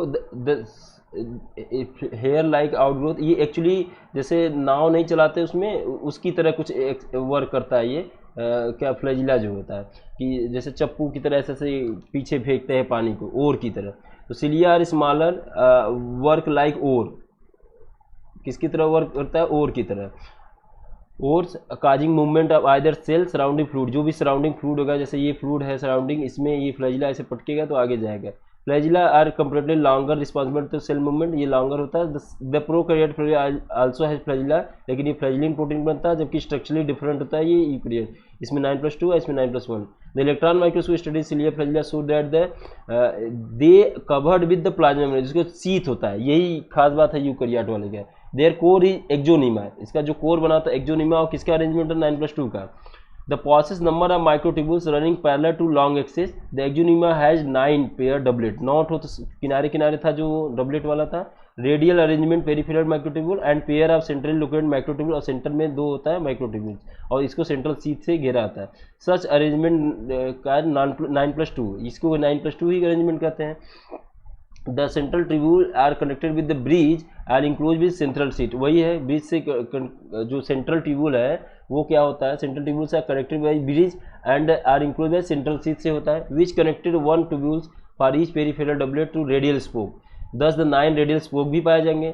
the peripheral doublet are interconnected by linker, वो पढ़े ही थे। Both flagella emerge from centriole like structure called basal body, वो सिलिया फ्लैजिला किससे ओरिजिनेट होते हैं, तो बेसल बॉडी से, और सेंट्रियोल की जैसा कुछ स्ट्रक्चर होता है उससे होता है। अगला हम लोग करते हैं सेंट्रोसोम क्या होता है। सेंट्रोसोम क्या होता है, तो ये पेयर ऑफ सेंट्रियोल होता है, टू सिलिंड्रिकल स्ट्रक्चर जिसको कहते हैं सेंट्रियोल्स कहते हैं। ये एनिमल सेल की खास बात है, किसमें, एनिमल सेल में सेल डिवीजन में मदद करता है, स्पिंडल फाइबर बनाने में, और सिलिया फ्लैजिला को भी सिंथेसिस करने में।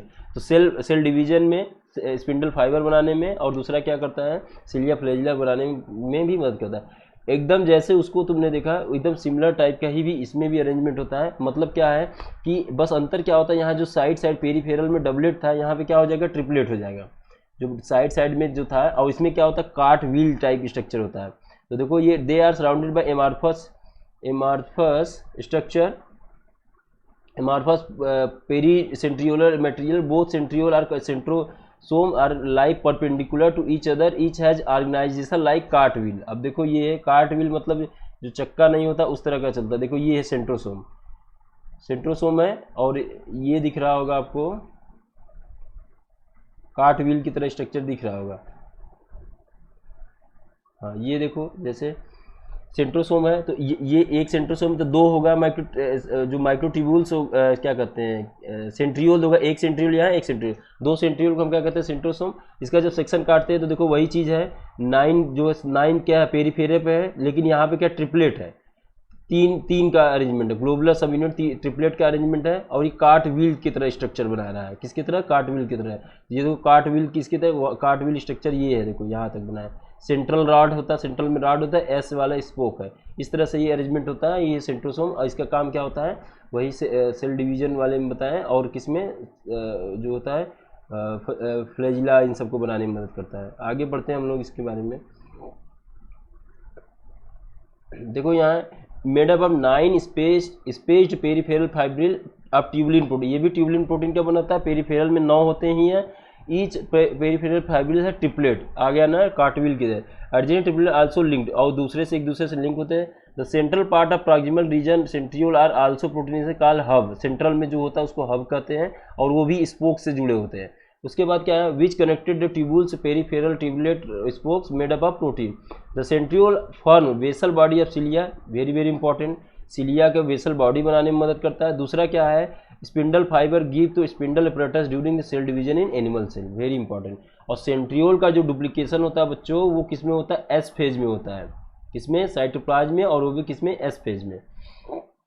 अब आ जाते हैं हम लोग न्यूक्लियस के बारे में पढ़ने। न्यूक्लियस बहुत इंपॉर्टेंट, रॉबर्ट ब्राउन ने हमने पढ़ा था कि जो न्यूक्लियस होता है, फर्स्ट रॉबर्ट ब्राउन ने शुरू में बताया था, और उसके बाद क्या होता है, फ्लेमिंग ने बताया कि एक डेंस कलर्ड स्ट्रक्चर है, स्टेन जो लेता है उसको कहते थे क्रोमैटिन। एक साइंटिस्ट थे हैमरलिंग, क्या नाम था उनका, हैमरलिंग। इनका एक एक्सपेरिमेंट था। इन्होंने कहा था कि जो एक ग्रीन एल्गी है, कौन सी एल्गी, ग्रीन एल्गी, ये अक्सर करके बड़ी इंटरेस्टिंग इन्होंने एक्सपेरिमेंट किया था। इसको क्या कहते हैं, मेरमेड वाइन ग्लास कहते हैं। तो इसमें यह क्या होता है, एक जो ग्रीन एल्गी थी उसका नाम था लार्ज ग्रीन एल्गी, एसिटाबुलेरिया, क्या नाम है, एसिटाबुलेरिया। तो इसके राइजवाइड में जो होता है यूनिसेलुलर एल्गी है, वेरी इंटरेस्टिंग बात है, कैसा है, यूनिसेलुलर। यूनिसेलुलर ग्रीन एल्गी है। ये क्या होता है, एक ही सेल का और इसके इतना बड़ा स्ट्रक्चर है। तो इसके राइजोइड में जो होता तुम्हारा न्यूक्लियस होता था, और वो क्या बताए थे कि इन्होंने ये कहा था कि जो जैसे कि जो न्यूक्लियस होता है वो क्या करते हैं कि इन्फॉर्मेशन को क्या करता है, हेरिडिटी इन्फॉर्मेशन को रखता है। ये प्रूव किए थे कि न्यूक्लियस जो होता है वो किसको, हेरिडिटरी इन्फॉर्मेशन को रखता है, हेरिडिटरी इन्फॉर्मेशन को क्या करता है, रखता है। तो एस्टाबुलेरिया पे हैमरलिंग ने काम किया था और न्यूक्लियस पे उसके, और ये बताया था कि उस पर होता है। अब आगे बढ़ते हैं हम लोग। तो इसमें देखो, the interphase nucleus are cell when not dividing. तो जब शुरू में होता है, सेल अभी डिवाइड नहीं कर रहा है, तो न्यूक्लियस जो होता है बहुत ही मतलब इंटरफेज में रहता है और चुपचाप रहता है, बहुत ज़्यादा बड़ा नहीं होता है। और जो क्रोमोजोम या डीएनए होता है वो भी बहुत ही रिलैक्स के फॉर्म में होता है। धीरे धीरे क्या होता है, कंडेंसेशन एक प्रोसेस है उसमें जाता है। अब देखो, ये था इनर मेम्ब्रेन और ये था आउटर मेम्ब्रेन, ऐसे ऐसे करके था। तो ये आउटर मेम्ब्रेन न्यूक्लियस का था, ये इनर मेम्ब्रेन। इन दोनों के बीच में जो होता है स्पेस कहते हैं, इसको कहते हैं पेरी न्यूक्लियर स्पेस। क्या कहते हैं, पेरी न्यूक्लियर स्पेस। एक तो ये बात होगी। दूसरा होता है इसमें न्यूक्लियर पोर कॉम्प्लेक्सेस होते हैं जो न्यूक्लियर पोर बनाते हैं, जिससे क्या मटेरियल का एक्स बाहर साइटोप्लाज्म में भी जाएगा, और बहुत से प्रोटीन जो होते हैं वो माइटोकॉन्ड्रिया, क्लोरोप्लास्ट के प्रोटीन जो इंपोर्ट भी होते हैं इधर भी आते हैं। तो एक्सचेंज होता है, मतलब इन आउट दोनों होता है। कई बार ये देखा गया है कि न्यूक्लियस के अंदर जो होता है, जैसे बहुत से ऐसे ऑर्गेनिज्म है जिसमें एक न्यूक्लियस ही है, बहुत से ऐसे ऑर्गेनिज्म है जिनमें एक से अधिक न्यूक्लियस है। तो उसको कहते हैं क्या, मतलब मोर देन वन न्यूक्लियस कहते हैं, उसको कहते हैं कि सीनोसिटी। या कह सकते हो कि बहुत से ऐसे ऑर्गेनिज्म है जिसमें न्यूक्लियस है ही नहीं और वो लिविंग है, जैसे क्या आरबीसी है, मेच्योर आरबीसी हो गया, सीव ट्यूब जो सेल्स होते हैं, मेच्योर सीव ट्यूब सेल्स, उनमें भी न्यूक्लियस क्या होता है, मेच्योर होने पे नहीं होता है। स्केरिस का एपिडर्मिस हो गया जो होता है वो मल्टी न्यूक्लिएटेड होता है। तो बहुत से ऐसे हैं जिनकी मल्टी न्यूक्लिएटेड होते हैं। यहीं पे क्या होता है, एक फ्लूइड जो बनाता है न्यूक्लियस के अंदर, ये फ्लूइड होता है, इसको कहते हैं न्यूक्लियोप्लाज्म। क्या कहते हैं, फ्लूइड को कहते हैं न्यूक्लियोप्लाज्म। उसी में जो डेंसली एक स्ट्रक्चर होता है जिसको कहते हैं न्यूक्लियस, ये बहुत ही इंपॉर्टेंट है, आरआरएनए की सिंथेसिस में करता है। जो सेल बहुत तेज डिवाइडिंग होती है उसमें आरआरएनए की सिंथेसिस बहुत ज़्यादा होती है और राइबोसोम की ज़्यादा जरूरत पड़ती है। इसलिए न्यूक्लियोलस जो होता है वो एक्टिव साइट होता है आरआरएनए की सिंथेसिस के लिए, और वो सेल जो फास्ट डिवाइडिंग होती है उनमें ये फ्रिक्वेंटली पाए जाते हैं। तो अब हम इसको पढ़ लेते हैं कि कैसे होता है।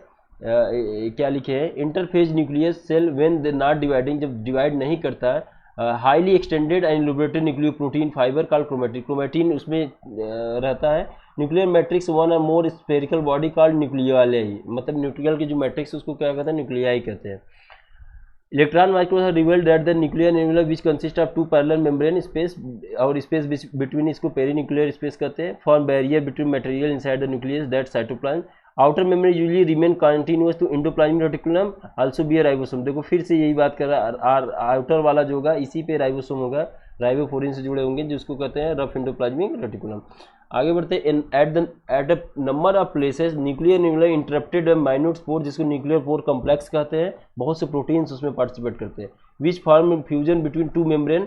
These nuclear pores are processed through the which movement RNA and protein molecules take place both direction। मतलब जरूरी नहीं है कि साइटोप्लाज्म की तरफ ही जाए, इधर भी आ जाएगा। और ये जहाँ पे पोर होगा वहाँ पे जो होगा आउटर मेम्ब्रेन और दोनों इनर मेम्ब्रेन कॉम्प्लेक्स जो बनाएगा वहाँ मिल जाएंगे। Nucleus and the cytoplasm. Normally there is only one nucleus per cell. Variation in the number of nuclei are frequently observed. Can you name the organism have more than one nucleus? बहुत सा होता है, जैसे कि तुम polyploidy होता है किसका, टैपेटम हो जाए एंजियोस्पर्म में, टैपेटम सेल जो होते हैं उसमें बहुत से न्यूक्लियस होते हैं एक ही सेल में। उसके अलावा बहुत से हो गए जैसे कि तुम्हारे हो गए स्केरिस का एपिडर्मिस हो गया, और बहुत से ऐसे जैसे इंडोस्पर्म हो गया, इंडोस्पर्म्स हो गए। तो ये सब जो हो गए पॉलीप्लॉइडी नेचर के होते हैं। सम मेच्योर सेल्स है like erythrocyte of mammal and sieve tube है vascular plant. Would you consider they living? Yes, क्योंकि उसमें भले से न्यूक्लियस नहीं है लेकिन वो बाद में इन्यूक्लिएटेड होते हैं ना, पहले तो थे। The nuclear matrix are nucleoplasm contain nucleolus chromatin nucleoli spherical present in the nucleoplasm consist of nucleolus contribute the ये नॉट बाउंड न्यूक्लियोलस। जो न्यूक्लियोलस होता है किसी मेम्ब्रेन से नहीं बाउंड होता है, वेरी वेरी इंपॉर्टेंट। और ये जो होता है आरआरएनए की सिंथेसिस करता है, जो सेल बहुत तेज डिवाइड करते हैं उसमें बहुत तेज पाया जाता है। तो यही था, एक्टिव सिंथेसिस करता है। अब आ जाते हैं कि हम लोग पढ़ते हैं इसके बारे में कि क्रोमोजोम के बारे में, क्रोमोजोम क्या होता है। तो देखो सिंपल सी बात होती है, शुरू में एक होता है कॉन्सेप्ट होता है डीएनए कंपैक्शन। क्या होता है डीएनए कंपैक्शन। तो पैकेजिंग मटेरियल में हम लोग पढ़ेंगे जो डीएनए था, डीएनए में क्या होता है हिस्टोन प्रोटीन आता है। क्या होता है हिस्टोन प्रोटीन, ये बेसिक प्रोटीन होता है, बेसिक प्रोटीन होता है और पॉजिटिव चार्ज होता है। डीएनए कैसा चार्ज होता है नेगेटिव चार्ज। ये कॉम्प्लेक्स बना के क्या बनाता है एक बनाता है न्यूक्लियोसोम बनाता है। क्या बनाता है न्यूक्लियोसोम। धीमे धीमे और स्ट्रक्चर कॉम्प्लेक्स होता जाता है। कॉम्प्लेक्स होने के बाद इसमें कुछ और प्रोटीन ऐड होते हैं जो जिसको हम कहते हैं नॉन हिस्टोन प्रोटीन। क्या होता है नॉन हिस्टोन प्रोटीन। उसके बाद बन जाता है ये क्या क्रोमैटिन। क्या बनता है क्रोमैटिन। ये और कंडेंस होता है तब बन जाता है क्या क्रोमोजोम। क्रोमोजोम। तो इसमें जो नॉन हिस्टोन प्रोटीन के साथ साथ कुछ राइबोन्यूक्लिक एसिड आरएनए जो आरआरएनए है वो भी पार्टिसिपेट करता है। तो ये हो गया आरआरएनए हो गया, non histone protein, histone protein, इन सब मिलके क्या बनते हैं क्रोमोजोम या क्रोमैटिन का फॉर्मेशन करते हैं। तो यही है chromosome in place of nucleus. Chromatin content DNA, some basic protein, histone, some non histone protein and also RNA. A single human cell है। अब ये कह रहा है कि जो डीएनए की लेंथ थी ये 2.2 मीटर थी, 46 क्रोमोजोम में बांट दिया गया। मतलब एक सेल हमारे में ट्रिलियन सेल्स हैं, उसमें से एक सेल के अंदर जो है 2.2 मीटर का क्या पाया जा रहा है लेंथ का डीएनए पाया जा रहा है। 2.2 मीटर का डीएनए का लेंथ पाया जाए, 46 क्रोमोसोम डिस्ट्रीब्यूटेड है। समझ लो पूरे सेल्स का अगर डीएनए निकालेंगे तो कितना होगा। तो 46 chromosome you will study detail in class 12। Every chromosome essential for primary constriction. अब देखो जब ये कंस्ट्रक्शन हो रहा था, जैसे ये मान लो कंस्ट्रक्शन हो रहा था, अब यहाँ पे यहाँ डीएनए से क्या बन रहा था क्रोमोजोम के फॉर्मेशन, तो इसको कहते हैं डीएनए कंपैक्शन। और ये भी होता है कि डीएनए से क्रोमोजोम से फिर क्या बने डीएनए कब, जब रिप्लिकेशन की जरूरत पड़ी, डीएनए चाहिए फ्री में हमको, तब उस समय क्या होगा डीएनए का इस तरह से स्ट्रक्चर बनेगा। अब देखते हैं हम कैसे ये वाला होता है। तो प्राइमरी सेकेंडरी कंस्ट्रक्शन क्या होता है। देखो जैसे ये डीएनए था, ये डीएनए था, ऐसे ऐसे डीएनए था। अब इसका कंपैक्शन हो रहा है। कंपैक्शन होने में कौन कौन सा यूज है, non histone protein, histone protein, और क्या आता था आरआरएनए, राइबोसोमल आरएनए, और फिर क्या होता था हाँ ये सब आते थे। अब ये क्या हुआ कि इस तरह का स्ट्रक्चर बन गया, बहुत कंपैक्ट होकर छोटा हो गया, ये एकदम छोटा हो गया, छोटा हो गया। अब इस कई कई जगहों पे ये देखा गया कि ये जो कंपैक्शन हुआ, जो कंस्ट्रक्शन हुआ, ये ज़्यादा से ज़्यादा कंस्ट्रक्शन यहाँ पे बहुत ज़्यादा हो गया यहाँ पे। तो ये क्या होगा कि ये एकदम डार्क हो जाएगा। तो इसको कहते हैं, जो पहली बार होता है उसको कहते हैं प्राइमरी कंस्ट्रक्शन, और बकिया सब उसी की फॉर्म में प्राइमरी कंस्ट्रक्शन, और उसी को हम क्या कहते हैं सेंट्रोमियर। क्या कहते हैं बच्चों सेंट्रोमियर। अगर ये कंस्ट्रक्शन किनारे पे हो जाए, ये अब ये डिपेंड करता है, कंस्ट्रक्शन कहीं भी हो सकता है। ये कंस्ट्रक्शन जो होता है कहीं भी हो सकता है, मतलब कि किनारे पे भी हो सकता है, बीचों बीच हो सकता है, और भी वेरी कर सकता है। मतलब कंस्ट्रक्शन जो होता है तुम्हारा क्या करेगा वेरी करेगा। जैसे ये यहाँ पे हुआ तो इसको क्या कहेंगे प्राइमरी कंस्ट्रक्शन। और ये क्या होगा सेंट्रो। अब अगर मान लो जैसे कंस्ट्रक्शन इस तरह का हुआ, बीचों बीच हुआ, तो इसको क्या कहेंगे मेटा सेंट्रिक। सेंट्रोमियर के बीच में है, आधा आधा ऑन कर दिया उसको मेटा सेंट्रिक। ये कंस्ट्रक्शन किनारे पे भी हो सकता है, यहाँ पे भी हो सकता है। कई ऐसे ऑर्गेनिज्म में जो प्राइमरी के साथ साथ सेकेंडरी कंस्ट्रक्शन भी पाया जाता है, तो उसको क्या कहते हैं सैटेलाइट क्रोमोसोम। क्या कहते हैं सैटेलाइट क्रोमोसोम। जब सेल डिवीजन, जैसे प्राइमरी कंस्ट्रक्शन कैसे बनता है, तो कहोगे कि जो डीएनए का कंपैक्शन होता है तो एक जगह पे बहुत ज़्यादा सिकुड़ जाता है, उसको प्राइमरी कंस्ट्रक्शन कहेंगे। तो जब स्टेन करोगे तो ये ज़्यादा स्टेन लेगा, क्योंकि ज़्यादा गाढ़ा है ना, तो इसलिए ज़्यादा लेगा। सेकेंडरी कंस्ट्रक्शन भी ज़्यादा लेगा, लेकिन ये सब थोड़ा उससे कम लेंगे। ये कह रहे हैं कि जब सेल डिवीजन होता है तो स्पिंडल फाइबर बनता है। देखो सेल डिवीजन जब होता है तो यहाँ पे स्पिंडल फाइबर बनता है, ये फाइबर देता है। अब ये क्रोमोजोम इसी स्पिंडल फाइबर से जुड़े होते हैं। तो अब ये पूछ रहा है कि ये क्रोमोजोम का सेंट्रोमियर से जुड़ेगा कि किससे जुड़ेगा। तो सेंट्रोमियर से तो जुड़ेगा, लेकिन सेंट्रोमियर से जुड़ने के लिए यहाँ पे एक डिस्क चाहिए, और डिस्क क्या होगा वो होगा काइनेटोकोर। क्या नाम है काइनेटोकोर। ये काइनेटोकोर मदद करेगा इस सेंट्रोमियर को जोड़ने में किससे स्पिंडल फाइबर से। तो यहाँ पे ऐसे क्रोमोजोम ऐसे दिखा दिया जाए अगर जुड़ा हुआ है तो ये किससे जुड़ा हुआ है काइनेटोकोर से। ये प्रोटीन होता है, ये जोड़ता है स्पिंडल फाइबर से। तो अगर पूछा जाए सेंट्रोमियर जुड़ता है कि काइनेटोकोर, कहोगे डिस्क एक होता है प्रोटीन का, वो काइनेटोकोर जोड़ता है उस सेंट्रोमियर से।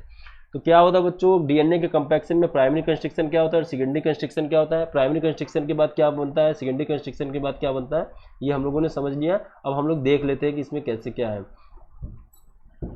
Every chromosome essential for primary constriction, जिसको क्या कहते हैं सेंट्रोमियर। जैसे देखो प्राइमरी कंस्ट्रक्शन से बना साइड ऑफ डिस्क, उसके साइड पे क्या होता है एक डिस्क लगाता है। ये किसका बनता है प्रोटीन का बनता है, जो स्पिंडल फाइबर से जुड़ने में मदद करता है। शेप ऑफ कार काइनेटिक और present based on position of centromere chromosome में भी क्लासिफाइड ऑन द फाइलोम।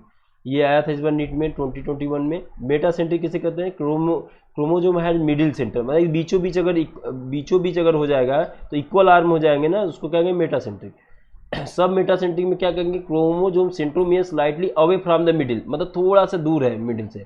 तो एक क्या होगा? शार्टर होगा, एक लॉन्गर आर्म होगा, उसको कहेंगे सब मेटा सेंट्रिक, मतलब सब हो गया, थोड़ा सा मूव कर गया।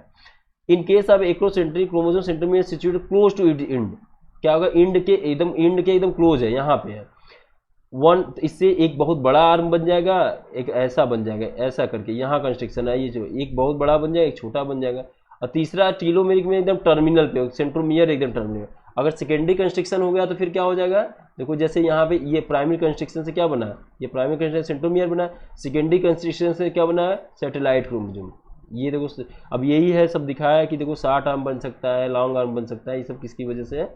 इन्हीं सब की वजह से। आगे बताएं, some few chromosome have non staining secondary construction, non staining at a constant location, this gives appearance small fragment satellite. ये सैटेलाइट देते हैं। जहाँ सेकेंडरी कंस्ट्रक्शन होता है वो एक जनरली क्या होता है? नॉन स्टेनिंग कंस्ट्रक्शन होता है। अब आ जाते हैं हम लोग क्या?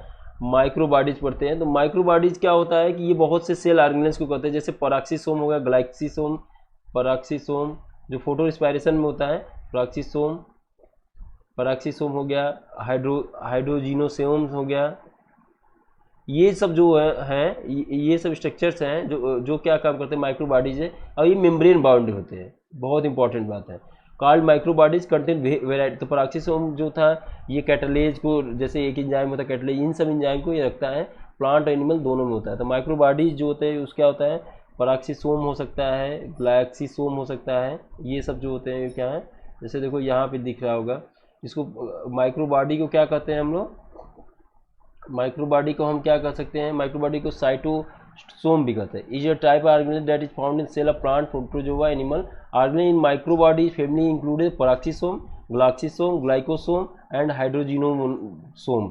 ये सब जो होते हैं ये सब क्या है? माइक्रो बॉडीज है या साइटोसोम है। पूछा जाए साइटोसोम क्या है तो बताओगे यही माइक्रो बॉडीज को ही हम साइटोसोम कहते हैं। इस तरह से बच्चों ये आपका सेल का जो था, cell the unit of life खत्म हुआ। अब हम लोग नेक्स्ट किसी दूसरे चैप्टर से शुरू करेंगे। सेल साइकिल आप लोगों ने पढ़ रखा है जो दूसरे वाले सर हैं उनसे, रजनीश सर से, और बायोमॉलिक्यूल्स भी आई थिंक पढ़ रखा है। तो अब हम लोग क्या करेंगे? दूसरा एक यूनिट के साथ शुरू करेंगे नेक्स्ट क्लास। ठीक है, थैंक यू, तब तक।